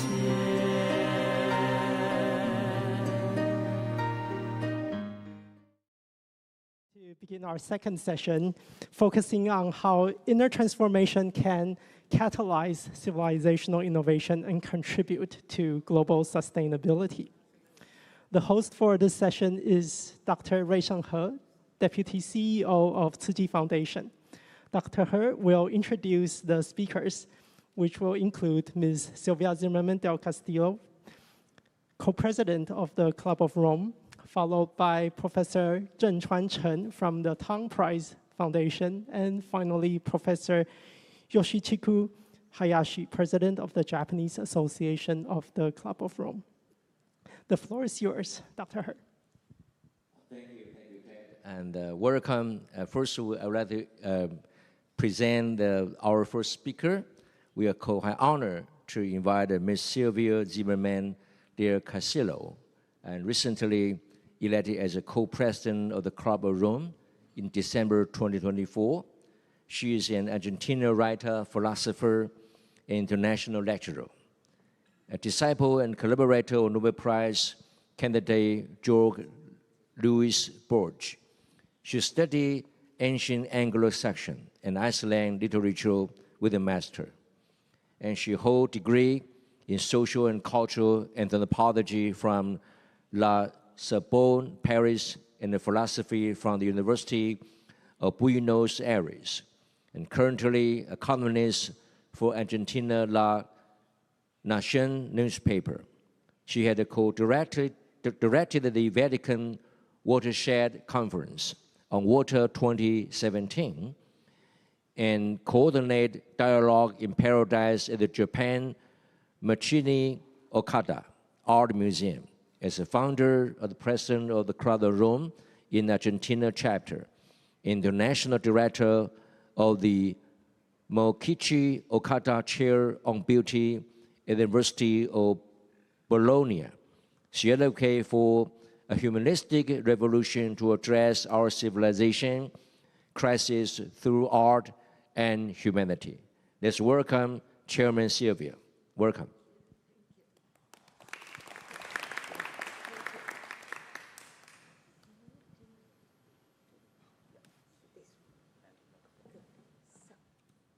Thank you very much. Here I am again, and this time, well, to make a presentation on what is my passion, that is literature and its influence in a better world and in a better comprehension of the human dimension. I have been a disciple and an assistant of Jorge Luis Borges, a great Argentine writer that really made a revolution in literature. And I find in Borges so many issues that have to do with a new humanism, even though he was working literature. But he's much more than a marvelous author of literary marvels. He was a thinker, a deep thinker that is really attuned with what we need to know to carry out and to move forward in this humanistic revolution that we are proposing from the Club of Rome. Well, so this is my suggestion. I want to offer you my views about Borges, what I've learned from him, and how this inspired me for humanistic revolution and also to work at the Club of Rome with this sense. Borges, he was a writer, as I told you, and even though, so here. Even though he was not conscious of what he was offering the world, nowadays that he has passed, the world, the whole world, take account of his contributions, and you will see in which way, in which measure he anticipated many scientific researches that came after him. For example, in quantum physics.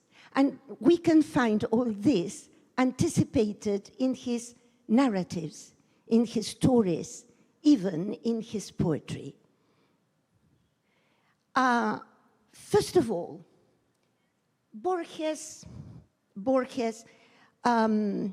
fosters a universalism without borders and without erasing individuality. He says that all cultures are part of a single ongoing conversation, and that identity does not mean isolation. It means that we should be, as cultures that we are, specific, unique cultures of each of our cultures are, we must not be frightened of being opened to any other culture and contributions from different forms of thinking and of creation.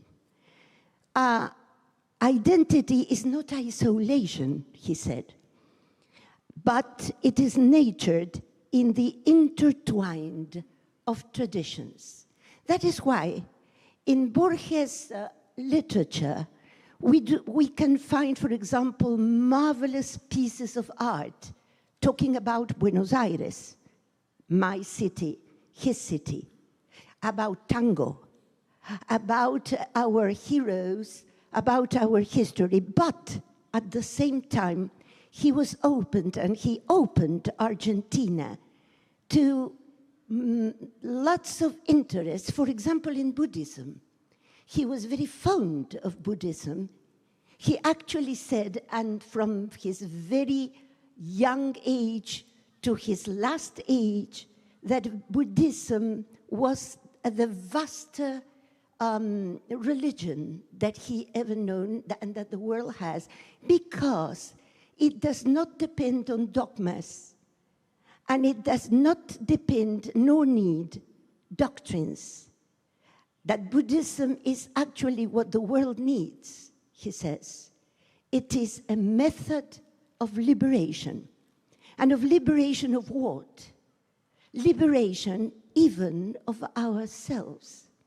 This is something important, and we find this specific interest of Borges for example, Anatman, the no self, and the way that really the way of being complete and to be a human being is to be in a web of relationship, in a relationship in which to be open to every culture does not cancel our own tradition and our own culture and our own mentality.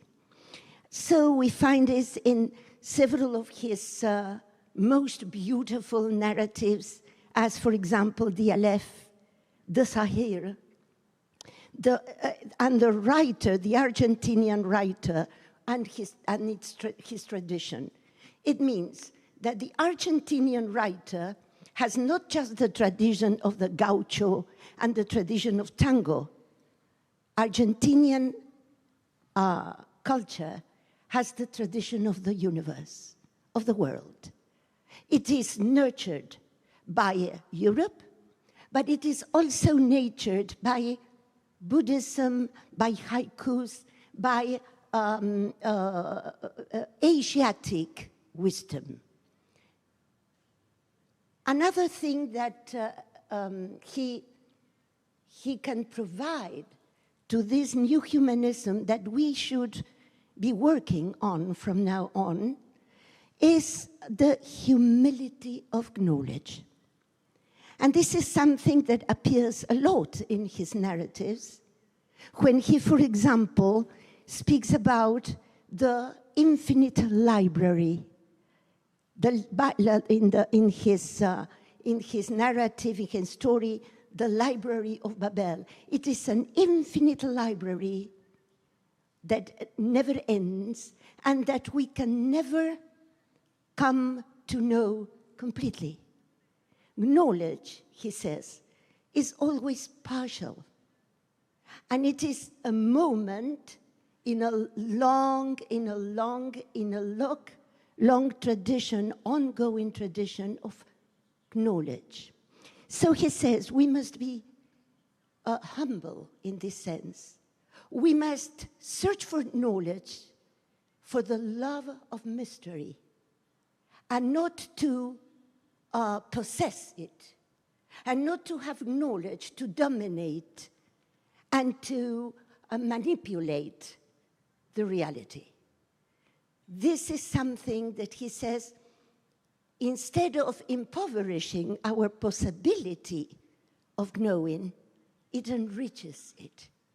Because we always leave the possibility of more knowledge. And this is what we must love. The love of mystery. And each step that we can give in the attempt of capturing this incredible sea of mystery, this infinite possibility of knowledge, we will be much more happier than if we want to capture all knowledge and to possess it for dominating or to manipulate it. And this idea of Borges, that it appears mostly in the library of Babel, that appears in his book Fictions, it appears as well in a beautiful paradox that appears on exactitude of knowledge, of exactitude of science. What does he say? That there was an empire whose cartographers attained such a precision that they created a map exactly and accurate as the empire itself, the territory. But what happened?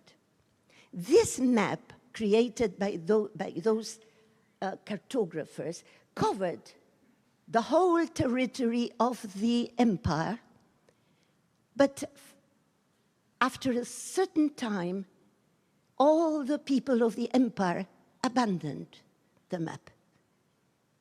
They abandoned the map. Why? Because the search of knowledge is a necessity for human beings. And we know to leave the living reality, to live for itself so that it can be discovered. This is a pleasure. Knowledge must be a pleasure, a joy, and not an intention of domination. And other contributions that we can find in Borges' literary work, identity and otherness. He, in this topic, he uses a lot the metaphor of mirrors. He says that we really do not know who we are. And that this certainty of being, for example, I am Sylvia, is an illusion.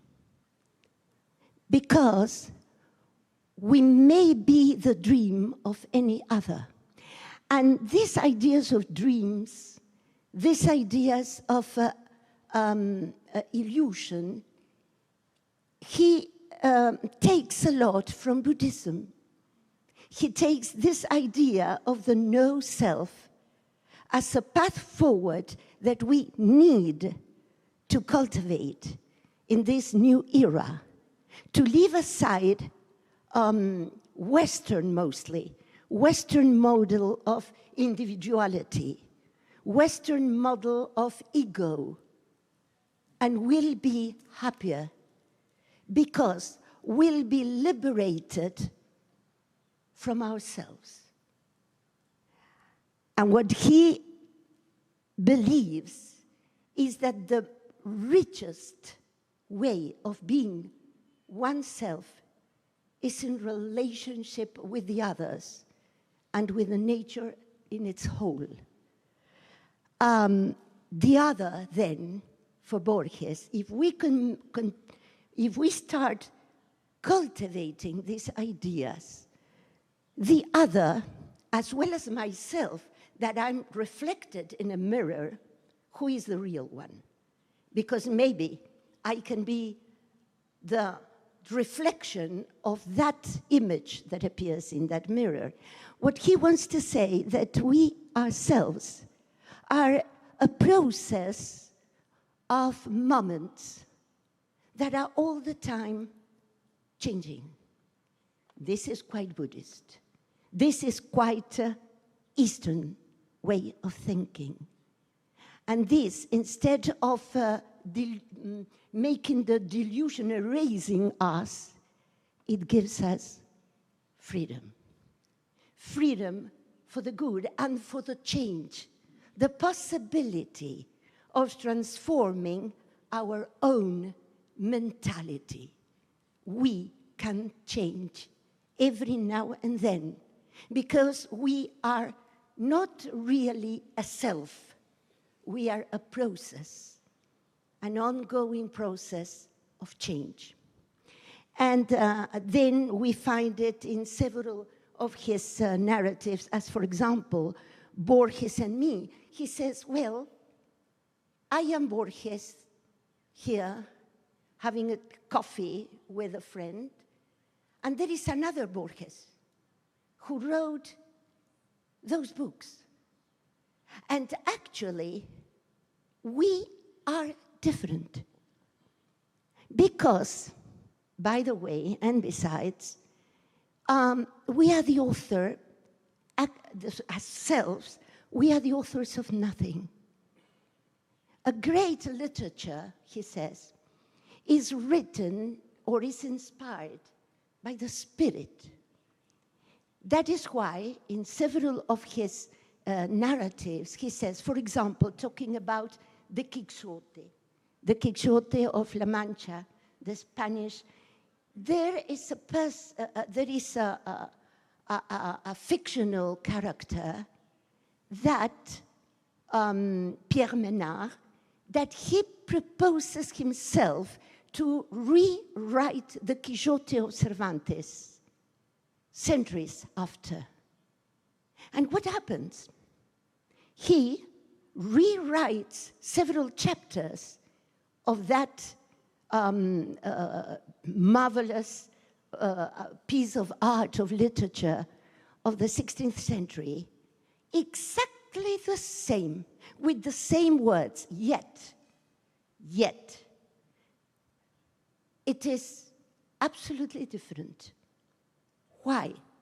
Because we are, whenever we change our conscious, we are rewriting and reinterpreting the same great pieces of art in a different way.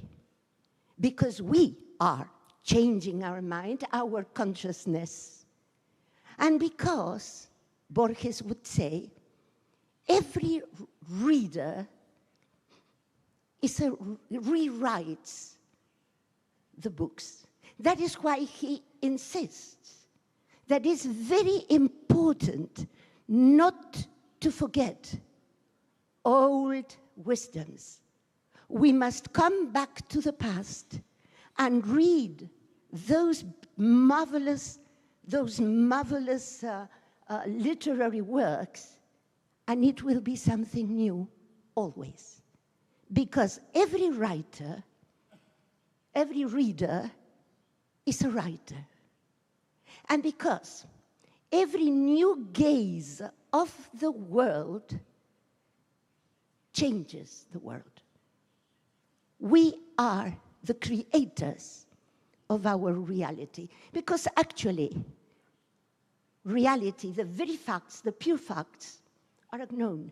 What we know and what we recreate every time that we dare changing our mindset, what we recreate is reality.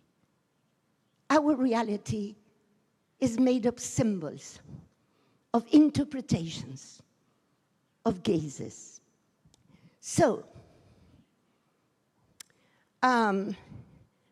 identity and otherness, and I went further in what I wanted to share with you.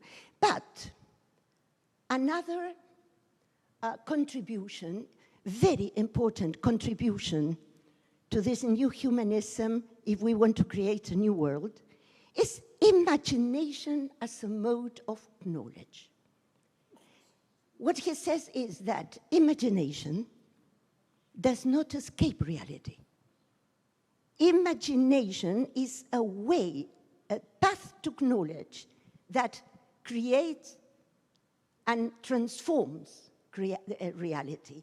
And we find that idea in a marvelous essay, a marvelous narrative that is Tlon Uqbar Orbis Tertius. I recommend Tlon Uqbar Orbis Tertius for this new era, where a fictional work that was created by a sect of thinkers starts to invade reality, starts to invade the world. That is why he gives great importance to imagination, such as Einstein did.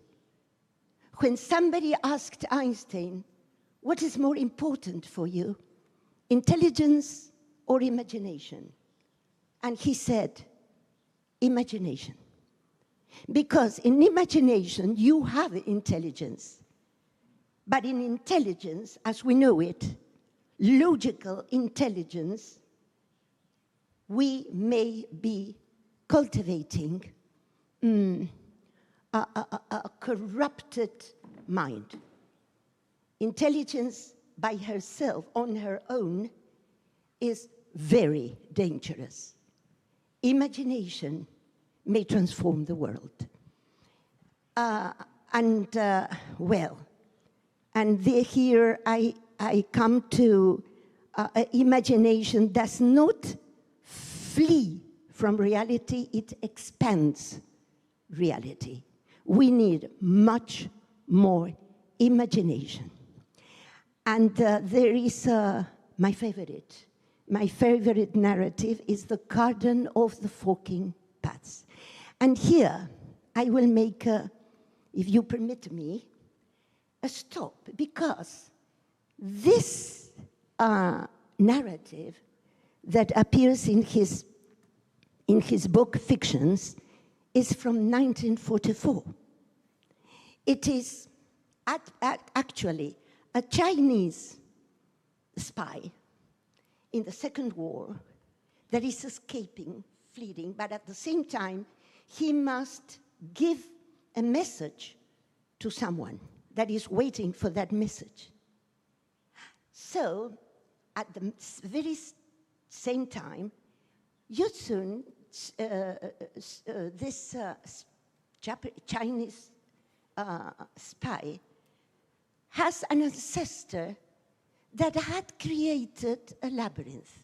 The labyrinth is one of the most clear and known metaphors of Borges, the labyrinth. He created a labyrinth, and he wrote a novel in several centuries before. The point is that the novel was the labyrinth. And what does it say there? That actually there are many futures possible, not just one future. There are several futures. There can be infinite futures. It depends on your choice. It depends. The choice you do, it will open one path to the future or the other, and no one of them cancels the others. This is extraordinary, because Borges wrote about this in 1944. And then it was in 1957 that Hugh Everett, the physicist, started talking about quantum physics, in which the particles, an electron or a photon, can be at the same time in different places, in different modalities, till the moment that it is observed. Once it is observed, there you have a straight future that does not cancel all the rest of futures. It depends on the observation. Borges said it depends on the choice you do. You are going to construct one future, or you are going to build another future, or another one, or another one. So he anticipated quantum physics. And this is something really extraordinary if we think that literature is a path to knowledge that can be anticipatory of what science afterwards starts working. Well, I think these are contributions to think a new humanism. Which choice are we going to do? And according to that is the future that we'll be constructing. Well, we have already spoken about the displacement of the centrality of the self. We must not be proud of what we do. We must decentralize ourselves and think that what we do comes from some place that is shared by all of you, God, the universe, the spirit. So this displacement, for example, in Everything and Nothing, he speaks about Shakespeare. And he says, actually, Shakespeare was empty, and he was full of so many characters. He was every character. He was Macbeth, he was Hamlet, he was Richard III, he was Romeo and Juliet at the same time. He was an emptiness that was filled with a creation that comes from a shared consciousness of cultures. And, well, something that I found so near Japanese culture, the eternity in the ephemeral. This is something so beautiful in Borges and in Japanese thinking, so that eternity and the whole universe appears in just something that is peculiar and unique. In Borges, he says that the whole universe is in a tiger. When you look at the beauty of a tiger, you are looking eternity. Eternity appears, he says, in the goodwill and the good gestures between people. A smile, a cordially, a kindness. There we find eternity. It's not something apart. Eternity appears in those ephemeral beauties. And he says more. In those gestures, for example, we find the savors of the world. And, well, Borges offers us then a model of open and plural thought. That is what we need, not a unique, a singular over the others, a plural and open thought that is essential for a new humanism, because every culture is a fabric of dialogues. Every knowledge is always unfinished, the library of Babel. We never attained the wholeness, never. And this is good, because it permits us to be human and to be useful humans and happy humans. The true richness of humanity lies in the capacity to imagine and to create bridges between distant worlds. That is why it's so important to have a dialogue among us, East and West, because there is the richness of humanity.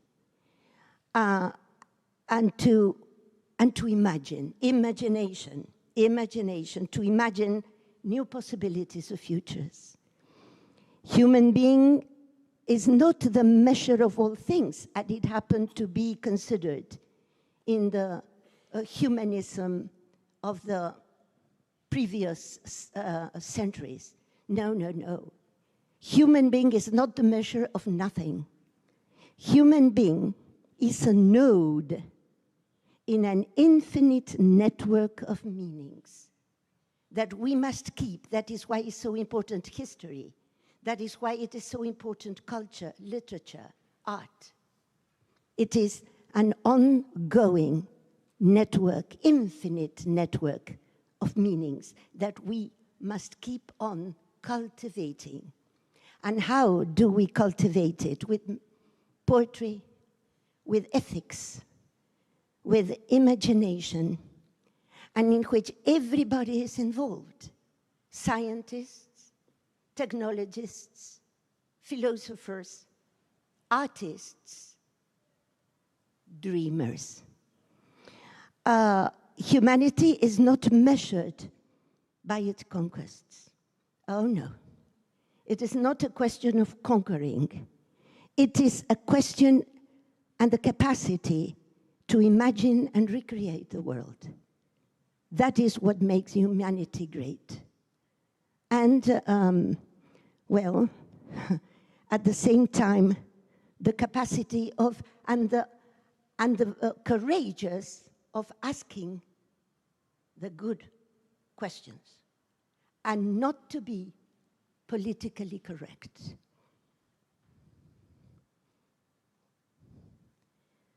So, coming to an end, this new humanism inspired by Borges does not seek certainties. It seeks to open paths to the future.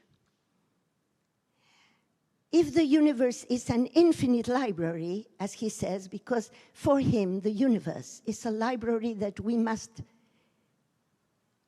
learn to read. And if the universe is an infinite library, the new humanism is our way of reading together that library. And in the way we read it correctly, we rewrite reality. In this new humanism, to be human is not to dominate the world, but to share it for its constant transformation. The new humanism is then not a destination, not at all, but it is a garden of forking paths that we should walk together toward the humanity yet to come. We are constructing every day our humanity. We are not born humans. We are born a species, an animal species, that can become brutal or that can become human. But that humanity is an effort, is a job, is an ongoing work and a very hard one. That is why it's so easy to become a beast. What is very difficult is to be able to be human. And then, the new humanism that is born today is then not a closed doctrine, nor a final destination, but a garden of forking paths that we continue to walk together. Thank you very much.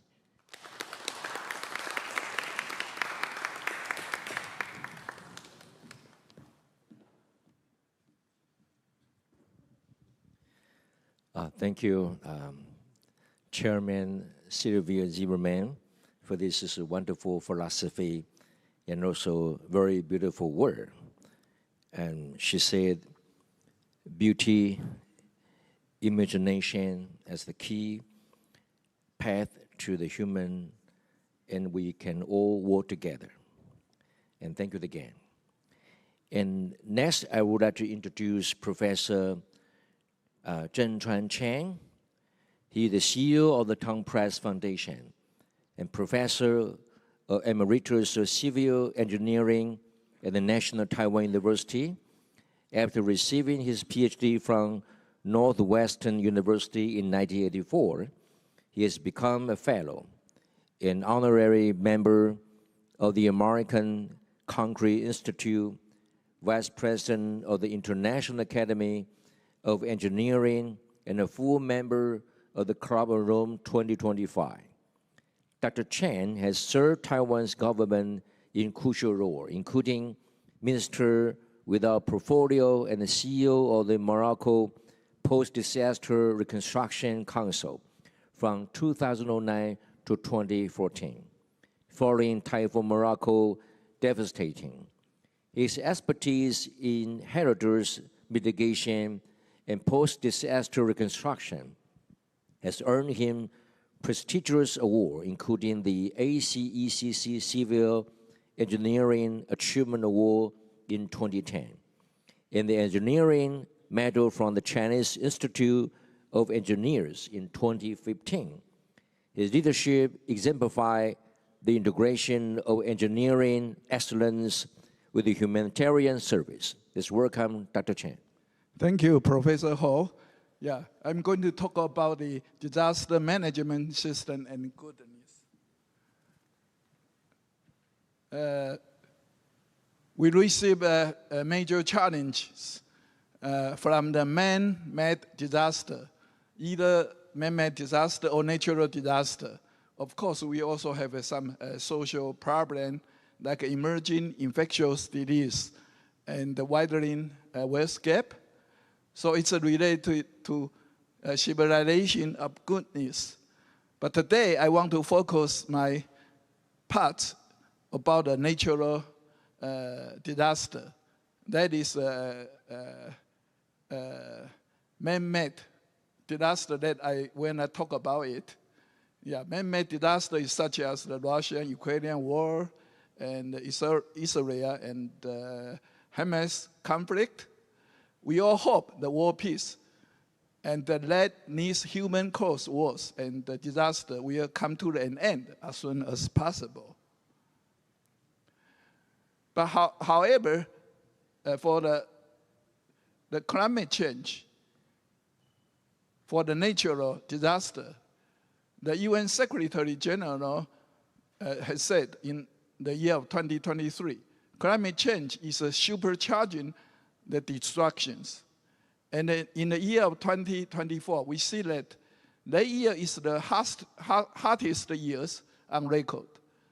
Also, in that year, there were more than 150 unprecedented extreme weather events, including heat waves, floods, storms that broke past records for those regions.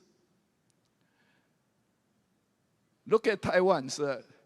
Taiwan is ranked as #1 country by 2005 World Bank as the high risk to a natural disaster. We have all kind of natural disaster, earthquake, typhoon, heavy showers, etc. So there are many major disasters in past years. And from that we can see, in 1999 we have Tzu Chi earthquake, and 2009 we have Typhoon Morocco. Yeah. And my past experience that is that I was involved near 10 major typhoon and earthquake assessment. All the people in charge of the matters, including Tzu Chi earthquake and Typhoon Morocco and many others. Of course, I also work very hard to go to the overseas to look at those disasters. So that helps me, enhance me to work on this field. And the experience gained by volunteers and NGOs during Tzu Chi earthquake and the 2009 Morocco typhoon became a crucial foundation for the future disaster response. And I think Taiwan has constructed a social management system with a high degree of disaster prevention, awareness, and faster reconstruction capability. And it does not come singly by the government. It's a joint effort of government, NGOs, and charity organizations, and enterprises. And of course, with the own efforts of refugees after the disaster. So there's a management, disaster management circles. And in fact, our NGO, our private sectors can participate each of them.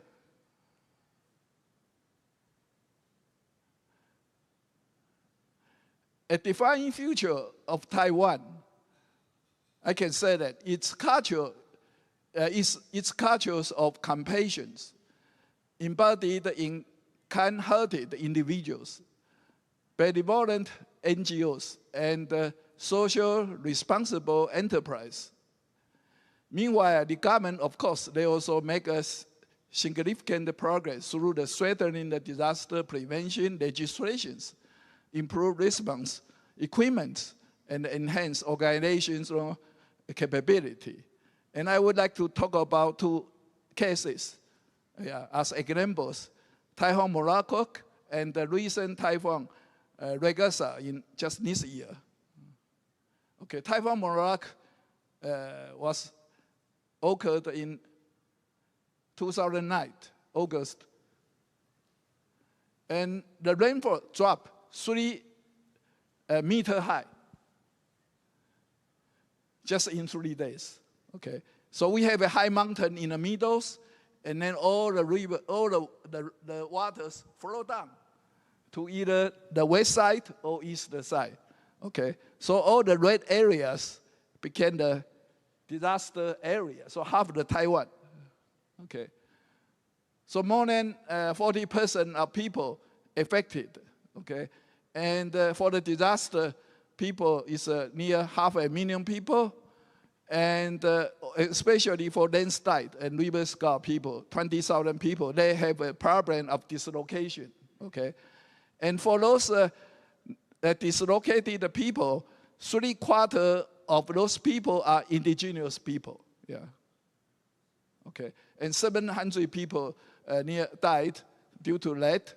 So it's a loss of 1.6% GDP, yeah.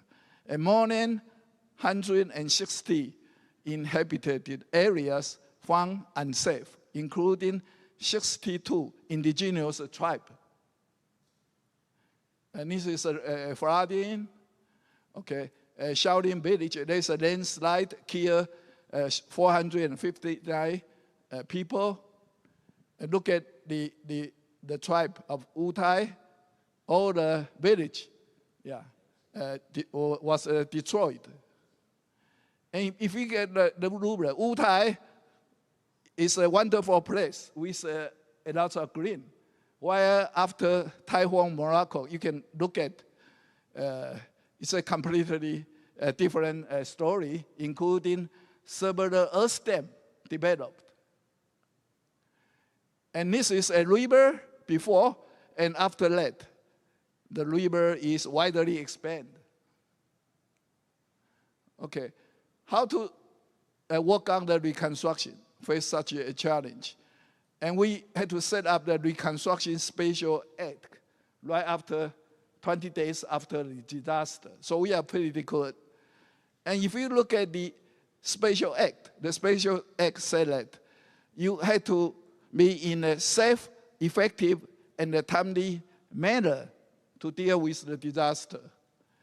And this Article 2 talk about humanity and livelihood-oriented while respecting cultural diversity, ensuring community participations, and consider both national land protections and environmental conservation.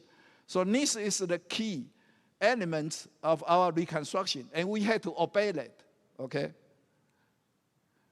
So this is the spatial features, including, we call it SARI, safety, efficiency, respect, and innovations, okay? And it's a joint effect. And that Typhoon Morocco is not the end of the disaster.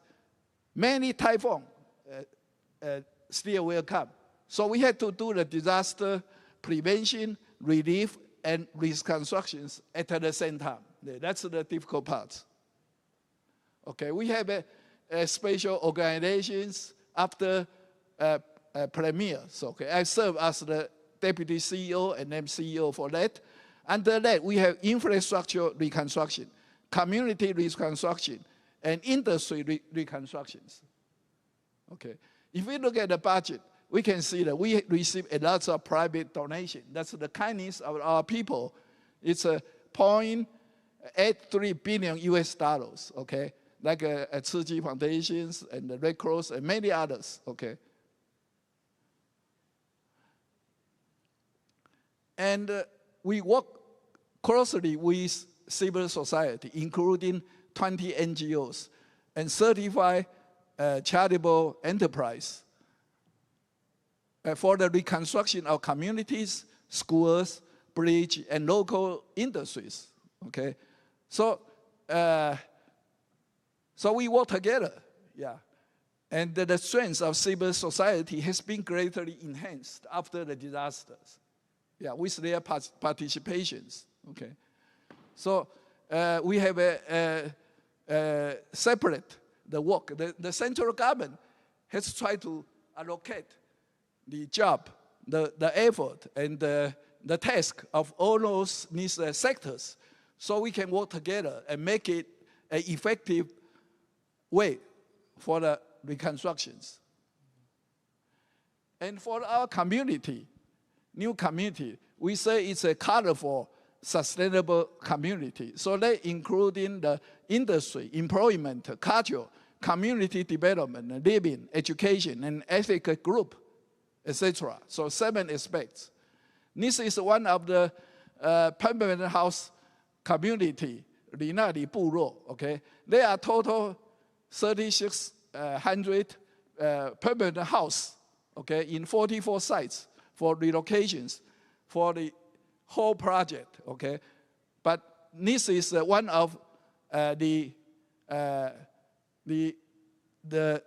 site for relocations. So it was just spent a year and 4 months to finish the project. Okay, so this is the house. That one is done by the Tzu Chi Foundation, Dai community, and also the high school, elementary school. Okay, for those newly built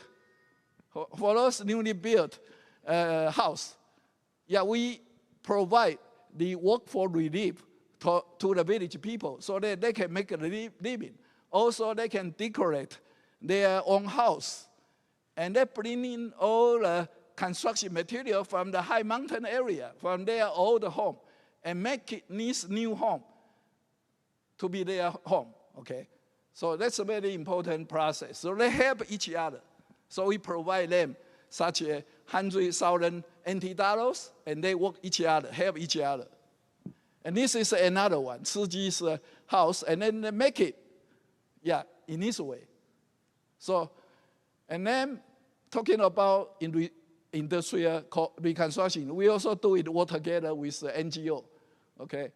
And more than 36 industry participate, including Foxconn, TSMC, UMC, and China Steel, etc.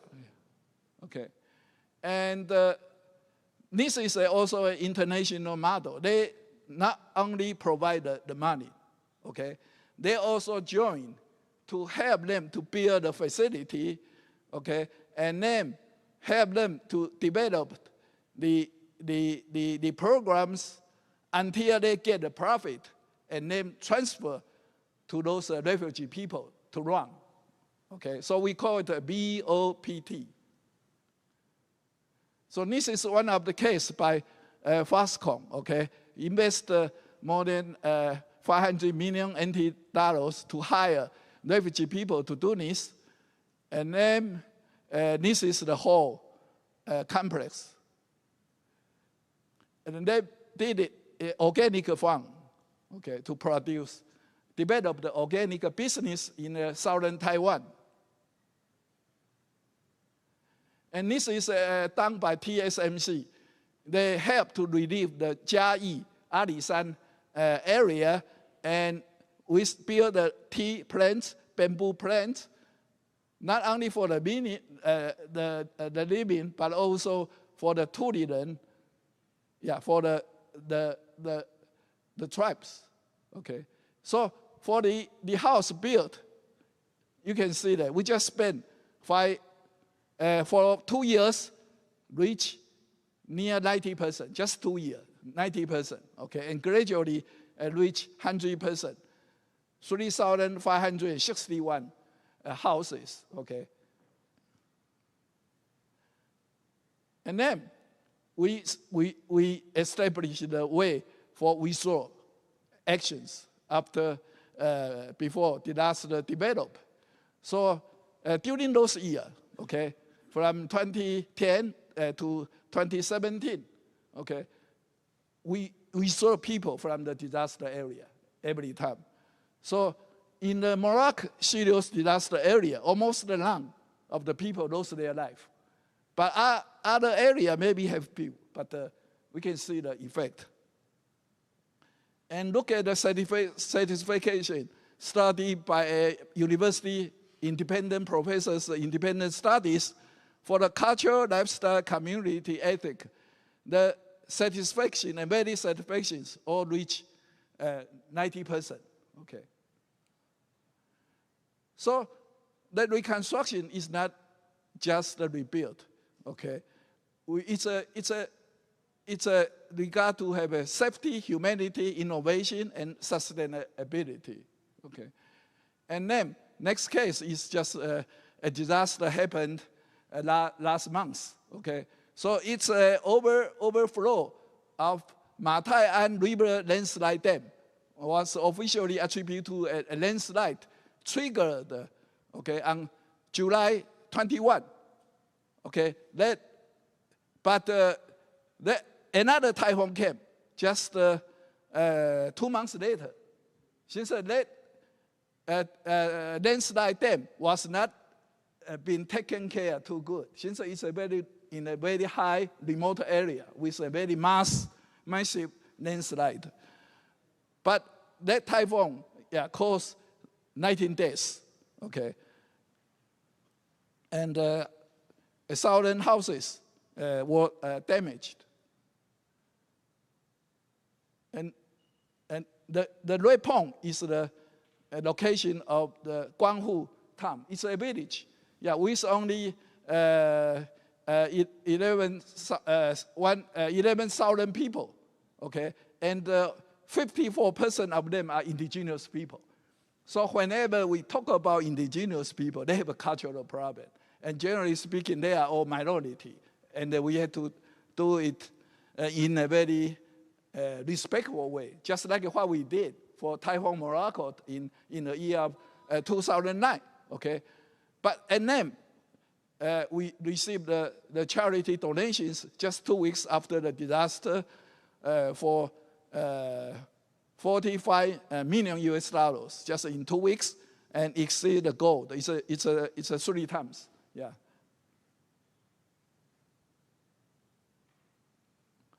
Okay, and if you look at the dam over there with 1,600 meter high, okay, and then it's flushed down to the town, okay. Also, all the village here, if you look at here, it was almost destroyed. The river, the embankment was destroyed. Yeah. A bridge was destroyed, but we can see that more than 25,000 registered volunteers, they go to the site from all over the countries. They go with the will of themselves, okay? So we call it a shower Superman, just like Anissa's young student, 21 years ago. I met him since I went there 3 days. And he told me that he's in law school, and he wants to go there 3 days. And he just bought the boots, but he cannot find the shower. Since all showers were sold down, he cannot find it. But he go anyway, take the train and join those people, to help to clean the site, okay? So in the train station there, it's a record, half a million people go there. But as you can see, too many people, so also cause problem, okay. And what Tzu Chi did, usually 4 minutes, they provide a food service, volunteer clinical service, volunteer mobilization for near 50,000 people, okay, Tzu Chi Foundations, and also consolation, money distribution in 4 minutes, okay, for that. So, how to deal with emergency evacuation and disaster response for this kind of issue? We still need to improve, okay? And coordination of central and local governments need to be strengthened. And what is the value or strength of civil society participations?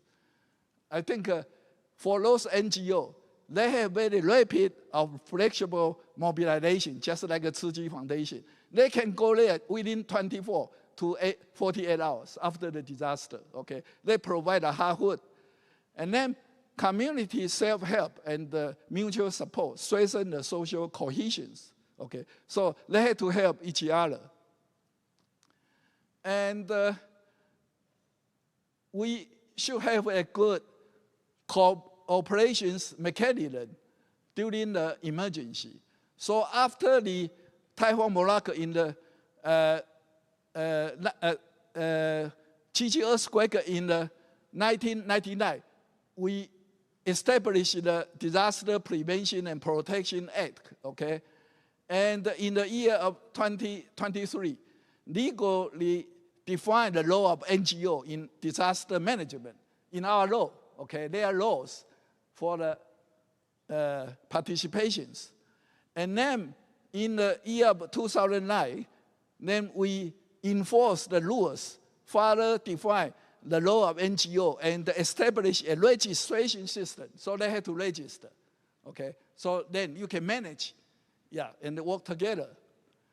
And then if you look at the goodness of Taiwanese people, in the Tzu Chi earthquake, okay, in the year of 1999, the charity donation is 1.23 billion US dollar. It's Taiwan's highest record in 2009, okay? Another Typhoon Morocco reached 0.83 billion US dollars, okay? That even in the overseas, the Indian Ocean earthquake and tsunami oceans in the year of 2004, we donate 0.18 billions. And for the China's Wenchuan earthquake, 0.23 billions, it's the highest from overseas, okay, other countries. And even the Japan, we donate 0.21 billion US dollars from Taiwan, okay? It's also the highest from overseas besides Japan. So what our people concern is not only the Taiwan ourselves, just like a Tzu Chi Foundation, they go to the world and also our people. Okay, I'm almost done, okay? Because we believe in the precious strength of Taiwan's civil society is a force that in ordinary time is stored within the NGO, just like a bank, okay? When disaster strikes, it can quickly step in and fill the gaps left by the government and exert the greatest power of goodness, okay? And international aids and cooperations, organizations such as Tzu Chi and other NGO, through their relief and recovery efforts in Taiwan and around the world, have not only enriched the lives of disaster survivors, but also strengthened society overall capacity to respond to crisis. And in Chinese, we said, 人逆己逆，人饥己饥.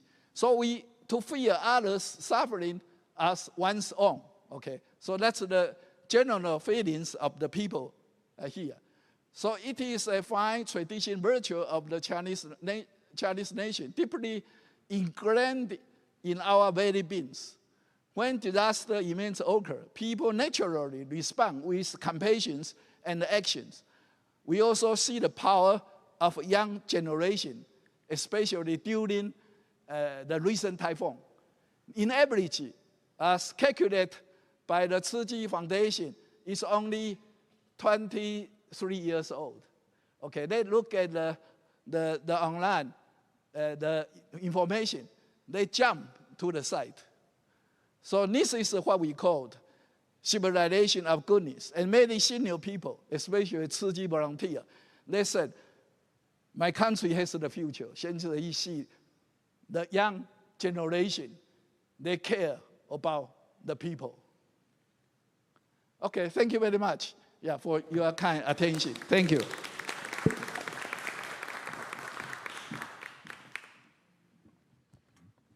Thank you, Dr. Chen, for the wonderful presentation. He achieved a great reconstruction project in Taiwan. Tzu Chi also guided by him back to 2009. We built over 1,000 houses to the victims. And thank you, Dr. Chen, for the advice and guidance at the time. So next, I would like to introduce Professor Yoshitsugu Hayashi. Professor Yoshitsugu Hayashi is an emeritus professor of Nagaya University and professor of Chubu University, Japan. As the 6th president of the World Conference on Transport Research Society, WCTRS, he leads over 1,000 members from 70 countries. Currently serving as executive member of the Club of Rome, president of its Japanese Association, and chairman of the International Society of Social Management System. Professor Hayashi is an international research leader in transport, land use, interaction, and their climate impact. His groundbreaking rail-oriented urban reform plan transformed Bangkok's transportation budget, allocation from 1% road to 99% rail, to 82% road to 14% rail. His current research focuses on quality of life-based infrastructure assessment, contributing to resilience and sustainable urban planning. Author of over 50 books, his policy episodes has shaped major projects, including Bangkok 250-kilometer urban railway network, Japan's Maglev high-speed rail, and India's high-speed rail system. Let's welcome Professor Hayashi. Thank you very much for your very generous introduction. And I would like to first thank to Tzu Chi Chen, Professor Tzu Chi Chen, and also Tzu Chi Foundation for hosting this conference. This is also our Japanese Association of the Club of Rome co-operative, co-hosting project. Thank you very much. And I really respect Professor Chen, what he has already discussed here. And he is he's a top researcher in concrete engineering, okay, in research, but also real practitioner. And perhaps he has suffered to be believed by citizens that he is a good man. But I think he has overcome to get into the disaster areas. Now, I will talk about what are the problems in reality and how to improve, and then on what basis we will improve. So now I will talk about lost balance, but lost balance or lost sustainability in Bangkok, okay. 1990s. So this photo, I took this from Bangkok Post. Bangkok Post is a newspaper, one of the major newspapers. What he's doing, this is about 20 kilometers, maybe 25 kilometers away from the city center, where his school is there. This is not evening, but morning, 4:30. And his school starts at 8:30. Okay, what does it mean? Okay, so it takes 4 hours to move for 25 kilometers from his house, this bus stop, to his school. Okay. So according to, I conducted JICA team to introduce urban railways. At that time, no railways in Bangkok. Okay. According to our survey, more than 10% of commuters spent 8 hours a day for commuting. One way, 4 hours, that kind. And then, because of this, okay, so it was still told in the human history the worst congestion. Okay? This is JICA provided for us van, okay? But I took this photo. Why I could do that, okay? So because there's a pedestrian bridge here, okay? And then I rushed out and then come here to take a photo for today's presentation for you, okay? And then after finishing up to take a photo, I did not want to be left, and then came down here and then found out white vans, but these are not mine, but my van is here still there. Okay, this was Bangkok at the time. And I have analyzed this is per capita income, almost, okay? And then vertical is how many cars owned, car ownership, per 1,000 population, okay? So comparing, comparing Bangkok, Beijing, Tokyo. Tokyo has been almost near the surface, but Bangkok jumping up, okay? So this does not mean Bangkok was richer than Tokyo, but because I have compared at the same level of income, per capita income, okay? So that means Bangkok, you can understand the reason. Bangkok, no way other than using cars to move. Tokyo, as you may know, the substantial railway network. And Tokyo was lucky because when we were poor, we started construction of railways. Okay? But Bangkok did not. This is the difference. Okay? And then here, the next one is, this is a per capita, per person, how many vehicles they have. And then the next is, this is car ownership. This vertical data, and then come here, okay? And then this is a kind of demand on the road network. And how is the supply of the road network is simplest data is how many meters of road they have per registered car, okay? So every city coming down, okay, even Tokyo, but Bangkok came down very, very steeply, okay? So what we should do, the countermeasures, either to stop buying cars, more cars go to the right, okay? Stop, go to the right, or construct more road to make the line constant level. It's almost impossible because the construction of road is much more expensive, not much more, 10 times more expensive, okay? Now, this is another expression.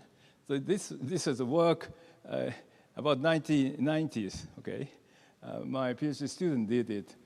How cities have been expanded. This is population density shape, right? So this is Tokyo, and this is Bangkok at the time.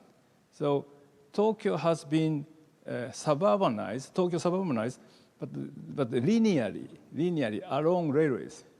But Bangkok, no railways, then very flat, so two-dimensionally expanded.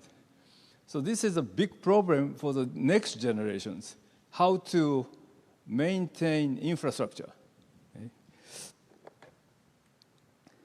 And as a result, I will not explain in detail.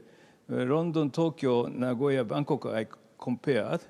And then emission, energy consumption, for example. Energy consumption is the same 1 kilometer move, 6 times more energy was consumed compared from Nagoya. Okay? Very much congested. And we have prepared many policy measures, okay, including the recent e-vehicle. This was prepared about 2000. And then, very fortunately, according to our recommendations by JICA project, the Bangkok metropolitan government, led by General Chamron, he became the governor. So he was very clever. And then they started construction and opened the new line. Okay. And then this is the first line, opened in 1999, and now almost 300 kilometer long urban railways are now completed.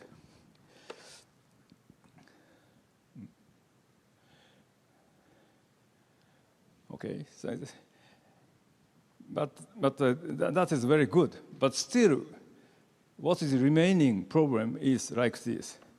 So the traffic congestion is a series. In Thailand, every hour, 3 people are killed by traffic accident. Okay, and then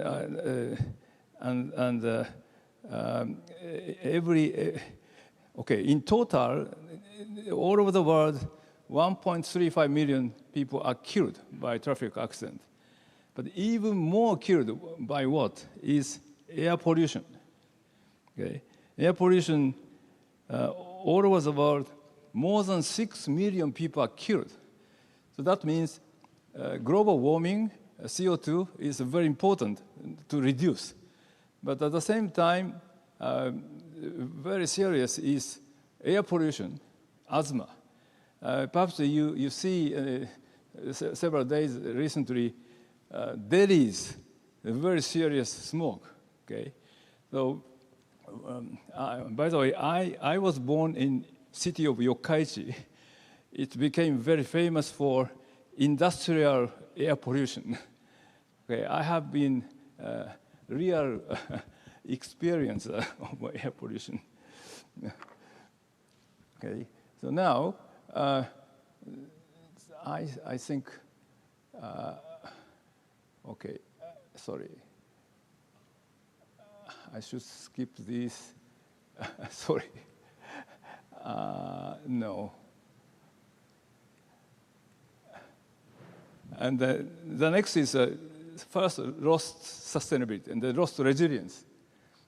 So this is East Japan, great earthquake. I went there. Okay. At that time, I was a vice president of Japan Society of Civil Engineers. This is tsunami. Okay. And then sea dikes were totally destroyed. Why destroyed is like this. Okay. So this is so-called Taro village in Miyako City. Okay. So what happened was like this. Tsunami came from the mouth of a bay. Okay. And the red one is new. And then green one is the old dike. What happened was new dike was higher, 10 meter high. Okay. But the result was new dikes were totally destroyed like this. This is before, and this is after. Okay. And old dikes remained. Okay. So this is a very understandable example of resilience.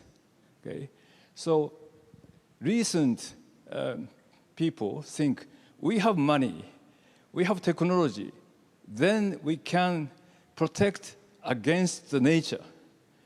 But no, nature is much more powerful, much more energy, uncountable energy. So nature is the target to tackle, to challenge. Okay, but in many cases, in English, challenge the nature. No, don't do that. And last week we had another symposium in Nagoya. Okay, we invited European judo champion 50 years ago. He talked about how to utilize the other's power okay, how to escape. You know, uchimata. I'm also a black belt holder. Uchimata is like this, okay? Like this. And then if hit here, then I'll be strong. But if I move like this, then throw by himself, like this. So this is that, okay? The tsunami came here, but tsunami don't attack the sea dike. And this is resilience. Okay? And also, this is motorway. Motorway is in the center of North Japan, and the sea coasts were all destroyed. And this is our calculation, how day by day, quality of life, we invented the system and they recovered. Okay, so we wrote a book. And then, how to go back this? How to go back this? Can you maybe escape? Okay, I can do that. Okay, too much.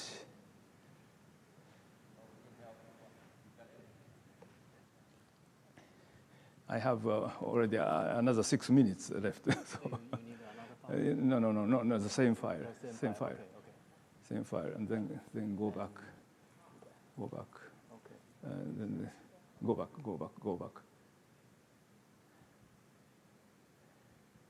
Okay, yeah. This one. Okay. So how to improve, escape from the lost resilience and the sustainability? One of the ideas, the super idea, is created by Sun Yat-sen, the father of Taiwan. Okay, so I will omit. So in growing economy days, the demand for land is increasing. Okay. So the price of land is skyrocketing the increase, and then say so many capital gains, virtual values, not real values. Okay, so this is what Sun Yat-sen described in his theory. Okay, so principle fully utilizing land profit and sharing land profit by all citizens. And then there are steps. And then number 3 is interesting. Okay, so his idea is for the landowners can decide his own land price, land value. Okay, so in that case, would you like to declare your land very high or low? Maybe low, because you don't be taxed so much. Okay, so if you declare it very low, then okay, thank you, the government will purchase the land, etc. Anyway, so this is absorb land tax. Because I don't have much time today, if the land value will be doubled, then tax will be 2.3 times more, etc. So exponentially increasing tax. So, and then capital gain will be returned to the public. Okay. Okay, so this is the final part. What I propose is, another one is return back, not return back, in the project evaluation of public investment, we have used cost-benefit analysis, but that should be gone. This is total nonsense, okay? The total increase of GDP, how much, divided by the total cost, okay? But this does not tell about anything. No one left behind in SDGs. To assess for the SDGs, we have to measure each individual's happiness increase. So that is my idea, my system. I will not explain so much, but you live here, and then hospitals are not there. The green is hospital service outside, 30 minutes away or 1 hour away, and shops are 30 minutes or 20 minutes away, etc. Okay, then if you live here, you can use this amount of service. Because of distance, service availability will be diminished. But this is equally given to everyone. But how to appreciate this service is different. For me, old man, I wish to get all of medical service. But the young ladies here may wish to get all purple shopping service. Okay, so in this way, we can calculate easily each individual's happiness, and then I will omit this, but that is V is original happiness, M type of service, existing J mesh, J place, okay? But you are living in I, okay? So Cij is the I to J moving cost or moving time. Okay, then that will be diminished. You can get only A if you live in I. Okay, so but A is equally given to everybody here. But for young lady, M service, shopping service is W is weight is bigger than weight for hospital service. And the old man reverse, etc. So summed up, weighted sum of A, that I define QOL. So I have to finish up. And then we have calculated in Singapore, okay, upper is a female, lower is a male, and then young, middle, old, okay? So female, crime rate is very important, okay? But men are not so. Middle-aged man is working is very important, okay? And then senior people, what is important is community life, not commuting, not for shopping always, okay? So now the sign, you have to finish up. Now I should finish up. So this is by age, gender group. This is Singapore, okay? Red is high QOL. For, okay, sorry. This is young male, this is young female, and this is young male. Young male is higher. And this is a middle-aged female, or even higher. And the middle-aged man, not happy so much. And then this is a senior lady and the old man. So we have to migrate into Singapore, old man, and then not young ladies. Okay, in that way, we can, oh, no. So, okay, so this is a 3D and it cannot move, but it does matter. So we can calculate like this. And then disaster prevention also. This is minus quality of life, okay? So the same model can be applied. And then finally, we have calculated for Nagoya metropolitan region where to migrate out. Don't stay there, okay? Please go out. But the public should provide enough money for removal, then so that the future cost will be minimized, and the future risk of disaster damage will be minimized. Okay, so I should finish up here. So thank you very much.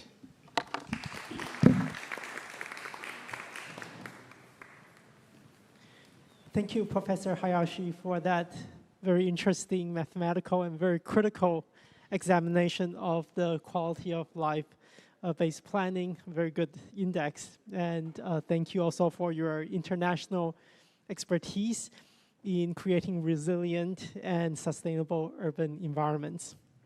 Your insights from the Club of Rome perfectly frame the crucial work that lies ahead of us. And we now arrive at the culmination of our symposium, the final panel discussion and audience Q&A for session 2, which focuses on the philosophy and the practice of goodness. Professor He will continue to moderate this final, very vital exchange. He and our speakers, who you have just heard from, will be joined by 3 distinguished discussants. First, we will have Professor Louisa Shu-Ying Zhang from the Department of Foreign Languages and Literatures at National Taiwan University. Next, Professor Minren Yan, Director of the Digital Innovation and Sustainability Institute at National Zhengzhi University. And finally, Professor Siriat Tsai Lim, CEO of the Office for Sustainable Development and Social Responsibility at National Yangming Jiaotong University. Professor He, please lead the final discussion. Thank you, Ted. We would like to introduce 3 panels to join us. First, Professor Shu-Ying Zhang from National Taiwan University. Welcome. And the second will be Professor Yan Mingren from National Zhengzhi University. Welcome. And thirdly will be Professor Lin Shiping from the University of Yangming Jiaotong University. Welcome. So I would like to thank you all 3 keynote speakers to share the wonderful ideal and the experiences on how to practice goodness, how to make people can generate well-being and harmonize each other's to live together in Japan, in America, in elsewhere. So we got 3 panels. I would like to have them to comment your feedback about these 3 keynote speakers. I would like to introduce Professor Zhang first. Thank you. Okay. Well, ladies and gentlemen, good afternoon. Great pleasure to be here outside of the courses to comment about the Argentine writer Jorge Luis Borges, especially after Sylvia talk this afternoon. And I would like to thank to the organizing team for giving me this opportunity. Actually, Jorge Luis Borges, maybe I should give some background. He was born in 1899 and passed away in 1986. So along with his 87 years old, actually, starting from 1930, he started to promote some Argentine literature. But I would like to sum up the 2 concepts of Borges. The first is time, another is space. And then we can find some short story here. Actually, Sylvia today mentioned 16 literary works of Jorge Luis Borges, and among the 16 short stories, 13 are short stories, and the 3 are poems. And actually, we can find, the first line catch my attention. That's Italian painter called Giorgio Begnani. Actually, that painting or that picture called the constellation or infinity. That means, you see, Borges' idea was there. Everything is nothing. What do you see the first slide? Constellation. It seems nothing, but every detail is inside. You can see a lot of stars, but you cannot see frontier, no horizon. So that space in the sky might be the space of the universe. So this is the unlimited space and unlimited time of the concept of Borges. And actually, many critics say Borges' fiction is a kind of fantastic short story. So actually, if we want to understand Borges' literature, you should start it with first linguistic analysis. Another, metafictional. Metafiction means after this fiction, you always can find another interpretation. So that's the reason why Sylvia talked about Borges, Yo, and another short story. Maybe I can sum up, maybe some of you know that some pictures or some movies, Da Vinci Code. If you can understand Da Vinci Code, then you will know Borges analysis. And another more difficult, Christopher Nolan. Have you ever seen Tenet? The picture, Tenet, or another might be the Chinese movie, Yang Ziqiong, everything, everywhere, all at once. Can you see? Many spaces and many generations, many identity at once, at the same time. That's the idea of Borges' vision. Actually, Borges would like to present his concept, what he read, because he has been working 18 years when Sylvia was together with him in the National Library of Argentina. And Borges, actually, he comes from many families, mixtured, Portuguese, British fathers, parents, Spanish and Argentina. So actually, today you can see the short story title, our original title. You can see Hebrew, Latin, Spanish, English, including some Chinese. So that's the reason why Borges would like, after so wide lecture, he would like to present in his concept, actually, the universe is a part, everyone is part of the universe. And I would like to mention, you might not know, in Argentina, there is a province called Formosa. If you penetrate the globe, you can find the antipode is another Formosa. That's in Taiwan. So I think today we are talking about harmony, altruism, or sustainability. Actually, I think the most important thing, and also Borges' concept, is discover others and to know yourself. So that's why Borges always use the mirror mask. That means sometimes, do you really true one of you? Many people prefer to wear mask. And the actor, after playing so many roles, maybe he loved the role in the play, not the true one of himself. So that's the reason why Borges always asks to reflection, to think about. And today, after the talk of the deputy chief of many dragons, many animals, actually Borges has another literary word called imaginary animals. He tried to know the symbol of dragon, because you know dragon in the Western civilization, it's always a bad animal. But however, for Chinese mentality, it's a good symbol. And another short story, Borges y yo, that means Borges and I, actually, it's a completely similar, all the same. Zhuangzi dreamed of butterfly. Actually, Zhuangzi is Zhuangzi, or Zhuangzi is a butterfly. That's the reason why Borges, because Borges became very famous, but he didn't like that writer. He loved himself, but somehow he live depending on this famous Borges. So he asks us to reflect sometime, who are you? Who we are? That's another short story. And I like another short story, Arabic, at Sahel.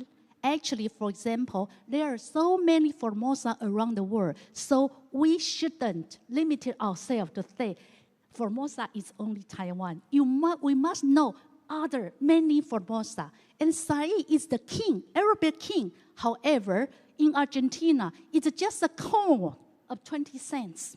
So what is more valuable? So he asks us, when you see something, maybe you should think, when we talk about the metaphysics of Kafka, actually he said, in ancient China, there's a metaphysics. And in Greek mythology, you can find many kind of transformation. So that's the Borges savage and the knowledge. He asks every kind of reader to reflect and to appreciate others' merits. Okay, that's, I think, the time up. Thank you.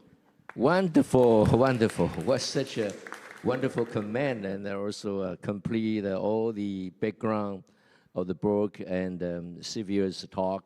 Well, it's like a lecture in the class. Yeah, thank you. Thank you, Professor Zhang. And I would like to next to Professor Yan to your feedback and comment. Thank you. Okay. Thank you. My pleasure to be here. I really get inspired from the speaker's wisdom. especially I'm a dragon. I have to say that I'm really happy that through the forum, they letting me know that the dragon is lucky and harmony. Okay, so I would like to, starting from this book. This book is The Limit to Growth, published by the Club of Rome. This is Chinese version. I wrote the introductory for this book, to introduce this book and the concept to our government and putting it in the education system. Yeah, I have to say that from a more practical perspective, I have to say I got this book is about 25 years ago. And it let me feel that I want to be a scholar who promoting systems, thinking, education, and practical things for sustainable development because of this book 25 years ago. And 50 years ago, Professor Jeffrey Sachs, the winner of the Tang Prize, he shared that story that he read a book, 50 years ago, The Limit to Growth. And then Jeffrey Sachs became one of the critical drivers for sustainable development goals and the global institutions for sustainable development. So what I would like to share is that a symposium or a book is not just a paperwork. It's really a cornerstone. For me, I think it's a sense of giving for everyone to have a common shared vision, for action, real world action, working together. Yeah. So I think that I have been involved in such kinds of practical system thinking, working with the United Nations. They are promoting education for sustainable development. And the first critical competency they just promoted is the system thinking, which is promoted by the book, The Limit of Growth. There's MIT scientists using system thinking and computer science, computer modeling, called the system dynamics, to design the many possible future. So I like the terms that the open path. Yeah, we are not try to predict in one single event, future events. There's always the possibilities there.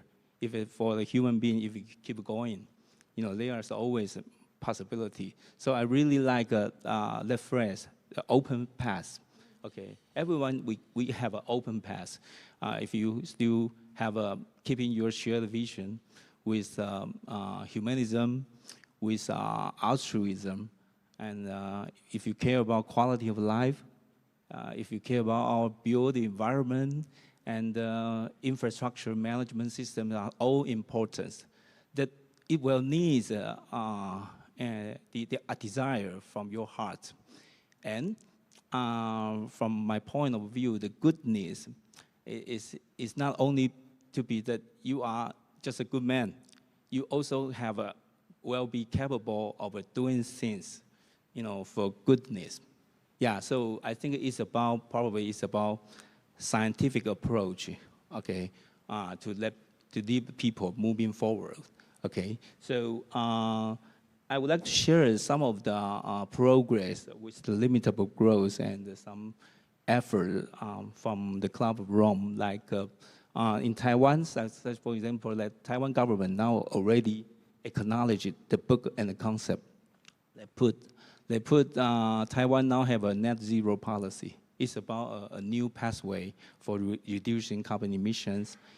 So the approach is basically the same with the MIT system dynamics approach.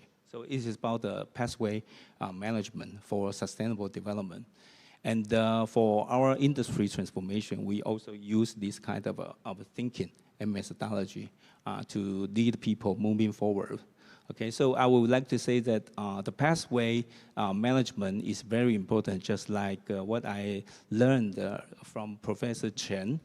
Yeah, we want to help people with the goodness, but you still need a scientific approach and the infrastructure and the engineering helps, to make the real things happening. Yeah, this is what I want to share And so my last idea, maybe just in responses to the UN's Education for Sustainable Development, I think that education is important. It's about raising up the public awareness about the whole world as one system. So the system thinking can be from even kindergartens. UN is promoting kindergarten education. But in Taiwan, system thinking education agenda is already put in starting from elementary school. So it would be a good thing that we have a younger generation to realize the things, and we have a more successful successions, probably just 30 seconds, something like that. For me, what is sustainable development? This is what the book we work with the government, that everyone got the life cycle, even the earth. If we need a sustainable development, we need the concept about succession. So I like the idea from Professor Ho that if everyone can share, if we are not going to use all from our next generation.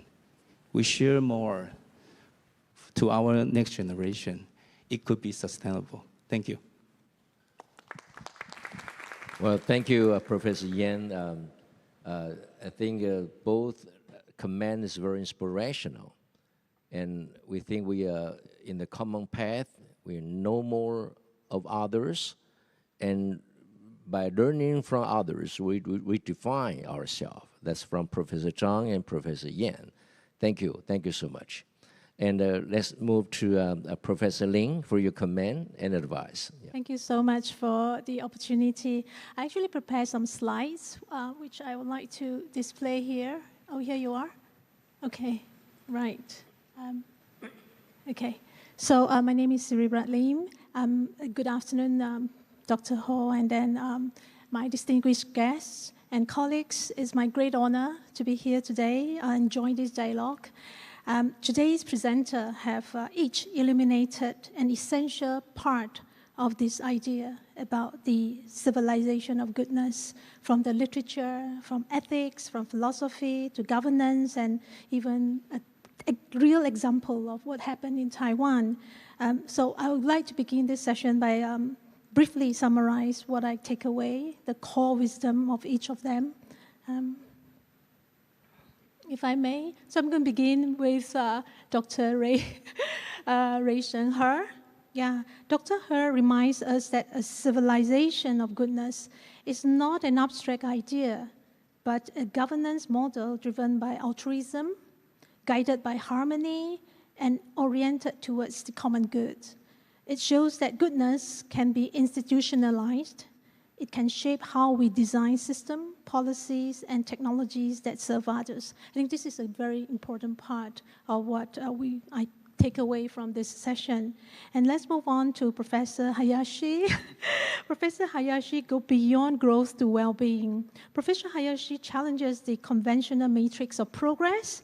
He argues that the true goals of urban and social development is not just about growth itself, but the enhancement of each citizen's quality of life and collective well-being, what Professor Hayashi called the gross regional happiness.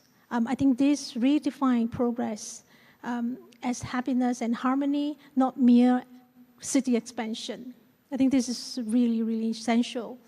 I would like to talk about Ms. Sylvia Zimmerman. Yeah, drawing from Buddhist literary vision, she calls for an open humanism, grounded in humanity, imagination, and pluralistic dialogue. And this is something really, really touches my heart. He reminds us that in this digital and globalized era, human connection and empathy are the most essential technologies we must cultivate.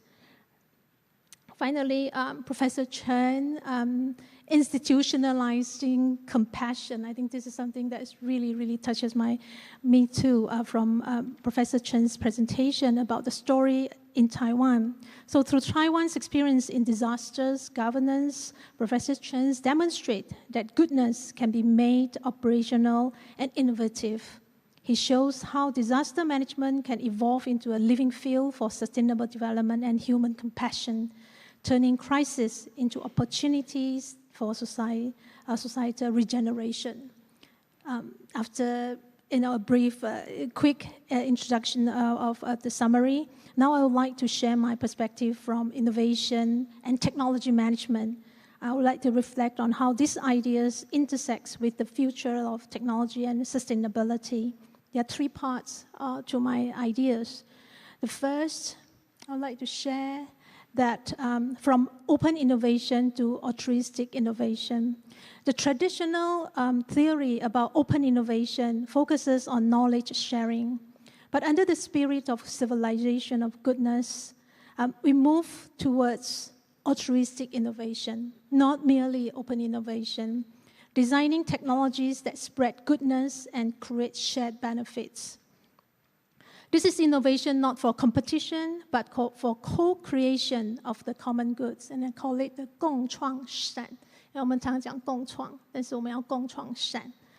It's called for collaboration among businesses, academia, civil and society to address humanitarian and sustainability challenge together for each other.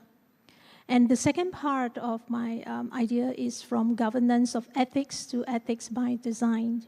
Innovation must embed ethics, sustainability, and inclusiveness from the very beginning, at the design stage, rather than at the middle or at the end of the product development stage. Ethical by design is not simply risk management, it is the imaginative capacity for us human beings to envisage a humanistic and just future.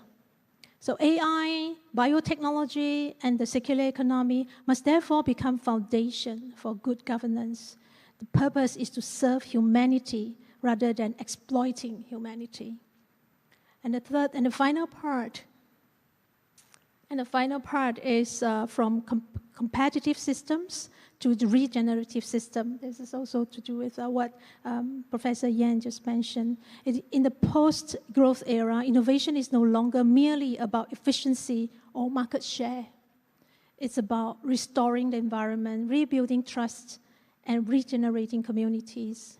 So from Taiwan's post-disasters innovation to smart and secular cities, we see that technology can be the lifeblood of social regeneration. True entrepreneurship is not about winning competition alone, it is about restoring trust, rebuilding relationship, and reviewing hope. So in conclusion, the civilization of goodness offers a new path.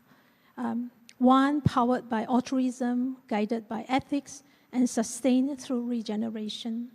At National Yang Meng Jiao Tong University, where I come from, we believe that only by integrating technology with humanity, 以人为本的创新, can innovation become an institutional force for good. Thank you again for this opportunity to share my view. Really appreciate it. Thank you so much. Thank you. Thank you.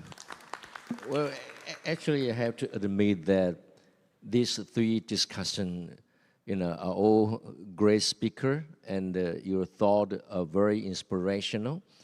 I'm glad that this is a really good dialogue, between from the Rome club room and from Japan and from Taiwan. I recall a friend from the United States, Professor Richard Madison. He's a sociologist in UC San Diego, very senior scholar in the West. He shared with us once upon a time that Athens is very important for Greek civilization. But Athens geographically is a lot of earthquake, is not really stable, and politically also not stable. And he said that Taiwan, just like Athens, politically, geographically is not stable, but it has an heritage of ancient civilization, and it's not declined yet. But the new civilization has not yet come. So during the gap of this civilization, as Carl Jasper saying, hopefully and normally, is a region of new civilization. And I have to say that today I see the hope that the new civilization originated from Taiwan. And I'm sorry, I sort of self-compliment, but this scholar really bring me the hope. And I would like to have 3 of the keynote speakers to feedback what you have heard from these 3 discussions. They come from, start from Sylvia. Yeah. Well, really, I think that in this last encounter between us and this dialogue, we are building a new humanism. And, well, it happens in Taiwan, I think. Japan, Taiwan, and this deep way of thinking, because we can be losing depth. Mostly I see this in the Western world. We are so much caught by superficiality, by opinions. You know that Plato said something very interesting: be careful with opinions, because opinions have to do with ignorance. What is important is wisdom, not opinions. What is important is the depth of reflection. And I think that we have here exercised an extraordinary way of deep reflection. And it is, this is the hope. We have hope when we can exchange, as Borges said, when we can dialogue. We are an ongoing dialogue on a shared meaning. And that shared meaning is to be human. And, well, really, I thank you, the 3, because of your inputs, that we are really on the same page. We are different, we are diverse, we have different traditions, but we exchange them and we respect them. And here we are being humans.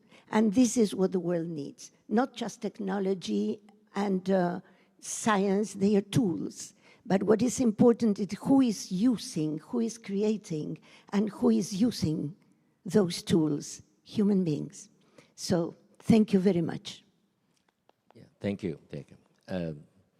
As Professor Chen, do you want to, to feedback your? I don't know whether I should say I'm lucky or I have the mission that I had to deal with so many disasters. Yeah, since when I was quite young. But probably due to I have a warm heart.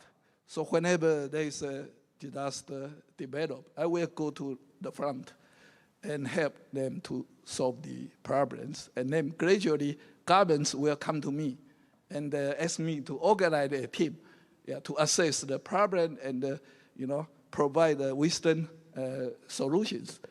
So by doing so, I grow and I learn much more from the refugees, the suffered people.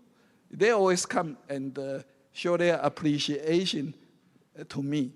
But I tell them that I learn much more from you. And I think that is a very important part, say, goodness.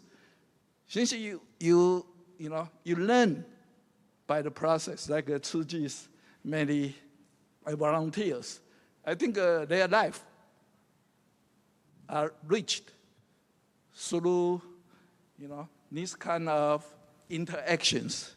Okay, so we enjoy that.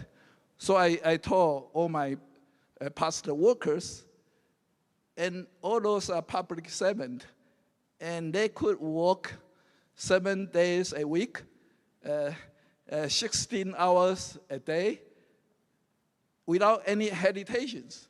So they go to everywhere, spend almost all their time.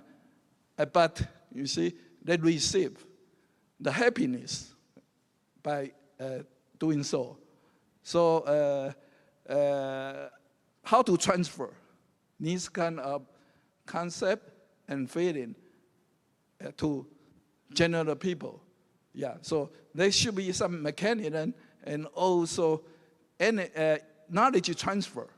Okay, I had to say that whenever I go to the site, including the recent typhoon, 3 days I spend there. Every morning they want to take me to somewhere by car. I said, oh, I go by myself. So I go there in the early morning and look at all the situation. In fact, I already know the solution, how to deal with that, based on my past experience.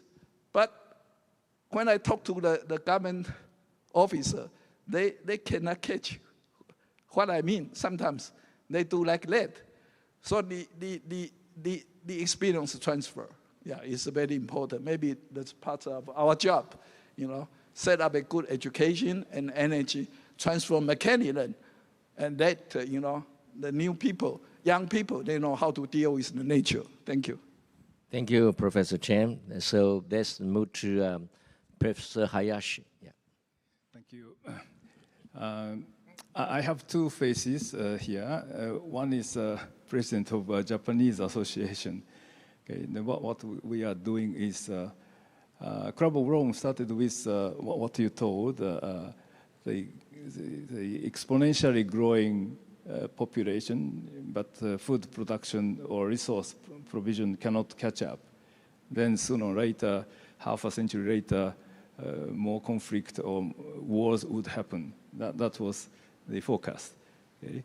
So, but at the same time, today's programs, as Sylvia told, such not only material problem, but more, say, mental. Today, I was very, very impressed by your presentations, and I had learned a lot. Although I'm a civil engineer, same as Jesse. Okay, you too. And as you have recognized, I am developing a calculation model. Okay, but still, I wanted to tell you, but the important part I did not tell you. So, how to change 20th century's wrong paradigm, the mass economy growth, that is the goal. Okay, Milton Friedman, etc. Okay, but nowadays no. Okay, so happiness again. So from that mass to individuals, happiness. So I'm also transport engineer. Transport system or mobility's role is how to share the values which different place, different person has. Okay, so we do need some transport, not only physical transport, but maybe psychological transport inclusive. So that I would like to model and then show the concept in measures. So that was the same in MIT team 50 years ago. Aurelio Peche, his idea, philosophy was perfect, but he himself thought to be understood by ordinary citizens how the indicators will go up, go down, like that. So now I feel very much responsible to bring also to Club of Rome such say understandable. Sorry, my speech was not understandable at all today. Bring such a system and linking engineering, science, and philosophy and art all together, which Professor Lin well described. Lin is my family name. Okay, the same 2 trees. Then I am Lin Liansu. Okay, so I praise the lady Lin very much. Thank you very much. So thank you for all the keynote speaker and the panelists, because we run out of time.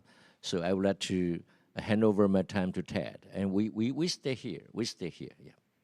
Okay, Thank you, Professor He, and to all our panelists and discussants. What a really robust and very inspiring discussion to conclude our sessions. So please remain on stage, as Professor He mentioned, because he has prepared gifts of appreciation for you.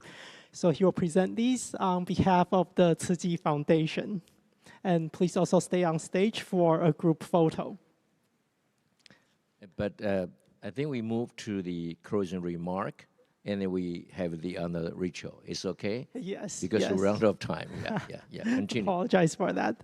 So then with this, we have reached the conclusion of our symposium, and we have explored how a civilization of goodness is built on altruism, harmony, and sustainability, drawing upon the humanitarian commitment of the Tzu Chi Foundation, the scientific excellence of the Tang Prize, and the systems thinking of the Club of Rome. So before we conclude, this is, would you like to take the group photo now? Everything later. Okay, then we will. Yeah, sorry to change the agenda. No I mean for the three party to deliver the closing remark and with a group photo. Okay. I see. And the gift. Thank you. Thank you. So then we have the three partners for today's event. We have the Club of Rome, the Tang Prize, and Tzu Chi Foundation. We'd like to ask a representative from each organization to give just a few words to close today's event. Well, I just say on behalf of the Club of Rome that we are so concerned with the current scenario of the world, that there is hope, since we can gather together and discuss at this level. This is the level that is needed today. We must not be afraid of, as Borges said, asking the correct questions, and not to be politically correct, because it is incorrect. I mean, what we have to do is to live liberty to our imagination for a better world, because the world that we are going to construct depends on our mindset. So thank you very much for this extraordinary possibility of meeting here in Taiwan. Thank you. It's our honor is mine. Thank you. Thank you, Sylvia. And Professor Chen. I have the mic. Yeah. Thank you all for your participation to make today's forum so successful. Whether we face global changes caused by human interventions or nature, we must all prioritize the well-being of all, be guided by the wisdom of ancient prophets, and cultivate goodness, thereby increasing positive energy and strengthening resilience. The Tang Prize promotes sustainable development, and we work with you to make the world a better place. Yeah, let me speak in Chinese again. Yeah. 不管我们面对人为或自然引致的世界的变局，大家都要以苍生为念，以古代先知的智慧为导，以善为怀，增加正面的力量，来强化抗灾的韧性。唐奖推动永续发展，会和大家一起努力，使世界更为美好。谢谢 ，Thank you. Yeah, I've been honored to attend many conferences annually. We organize conferences at the Harvard, at the Cambridge, at many places. But today I have to confess that's the most warm and inspirational conference I have attended in the last few years. From Sylvia, talk about the Burj, about the open to the uncertainty. And Professor resonate how can we face uncertainty and how we can learn from unknown. From Professor Yan, learn from others. They'll be able to redefine ourselves. And also Professor Ling really inspirational to tell us about the altruism innovation. Well, that's a good concept. We can talk to UC Berkeley, because UC Berkeley organized a conference in Taiwan next year about the open innovation and economic goodness. And Tzu Chi were co-organized with UC Berkeley at the time. And I think your idea were very inspirational to them and also to all the participants at the time. And we have a Professor Chen and Professor Hayashi about how to use the wisdom and science technology to create a well-being, because altruism not only motivation, but had wisdom. As Aristotle say, reflection. So we have wisdom, not only knowledge. But how can we gain wisdom instead of knowledge? Reflection could be very subjective. So only with the spirit of selfless, of openness, of altruism, we're able to accumulate wisdom. Because you have an ego-centric, it's hard to get the wisdom, right? You have to helping others, helping the human being and essential being. That selfless and altruism will bring you wisdom. That's what I learned from all of you. So today, we look at the eternity. It's hard to achieve, as Burke said, but eternity is now. So I believe that, I say, the Taiwan could be originate of a new civilization. I have to say it now at this moment, all of you on this floor, we're probably the origin of new civilization. And that's the achievement of Club Rome for 70 years, about a system thinking, about a limit of growth.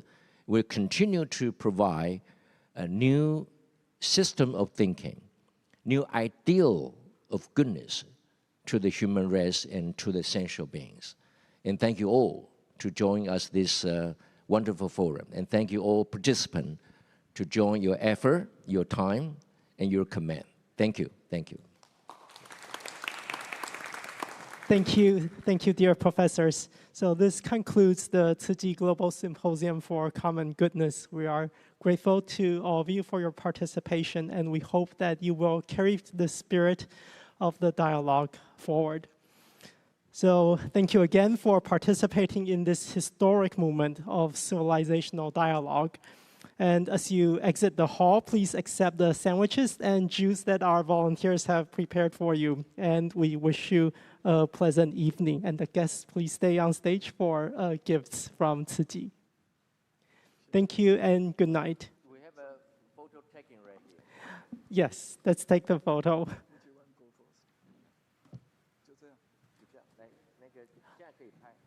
Photo taking now. 现在可以拍。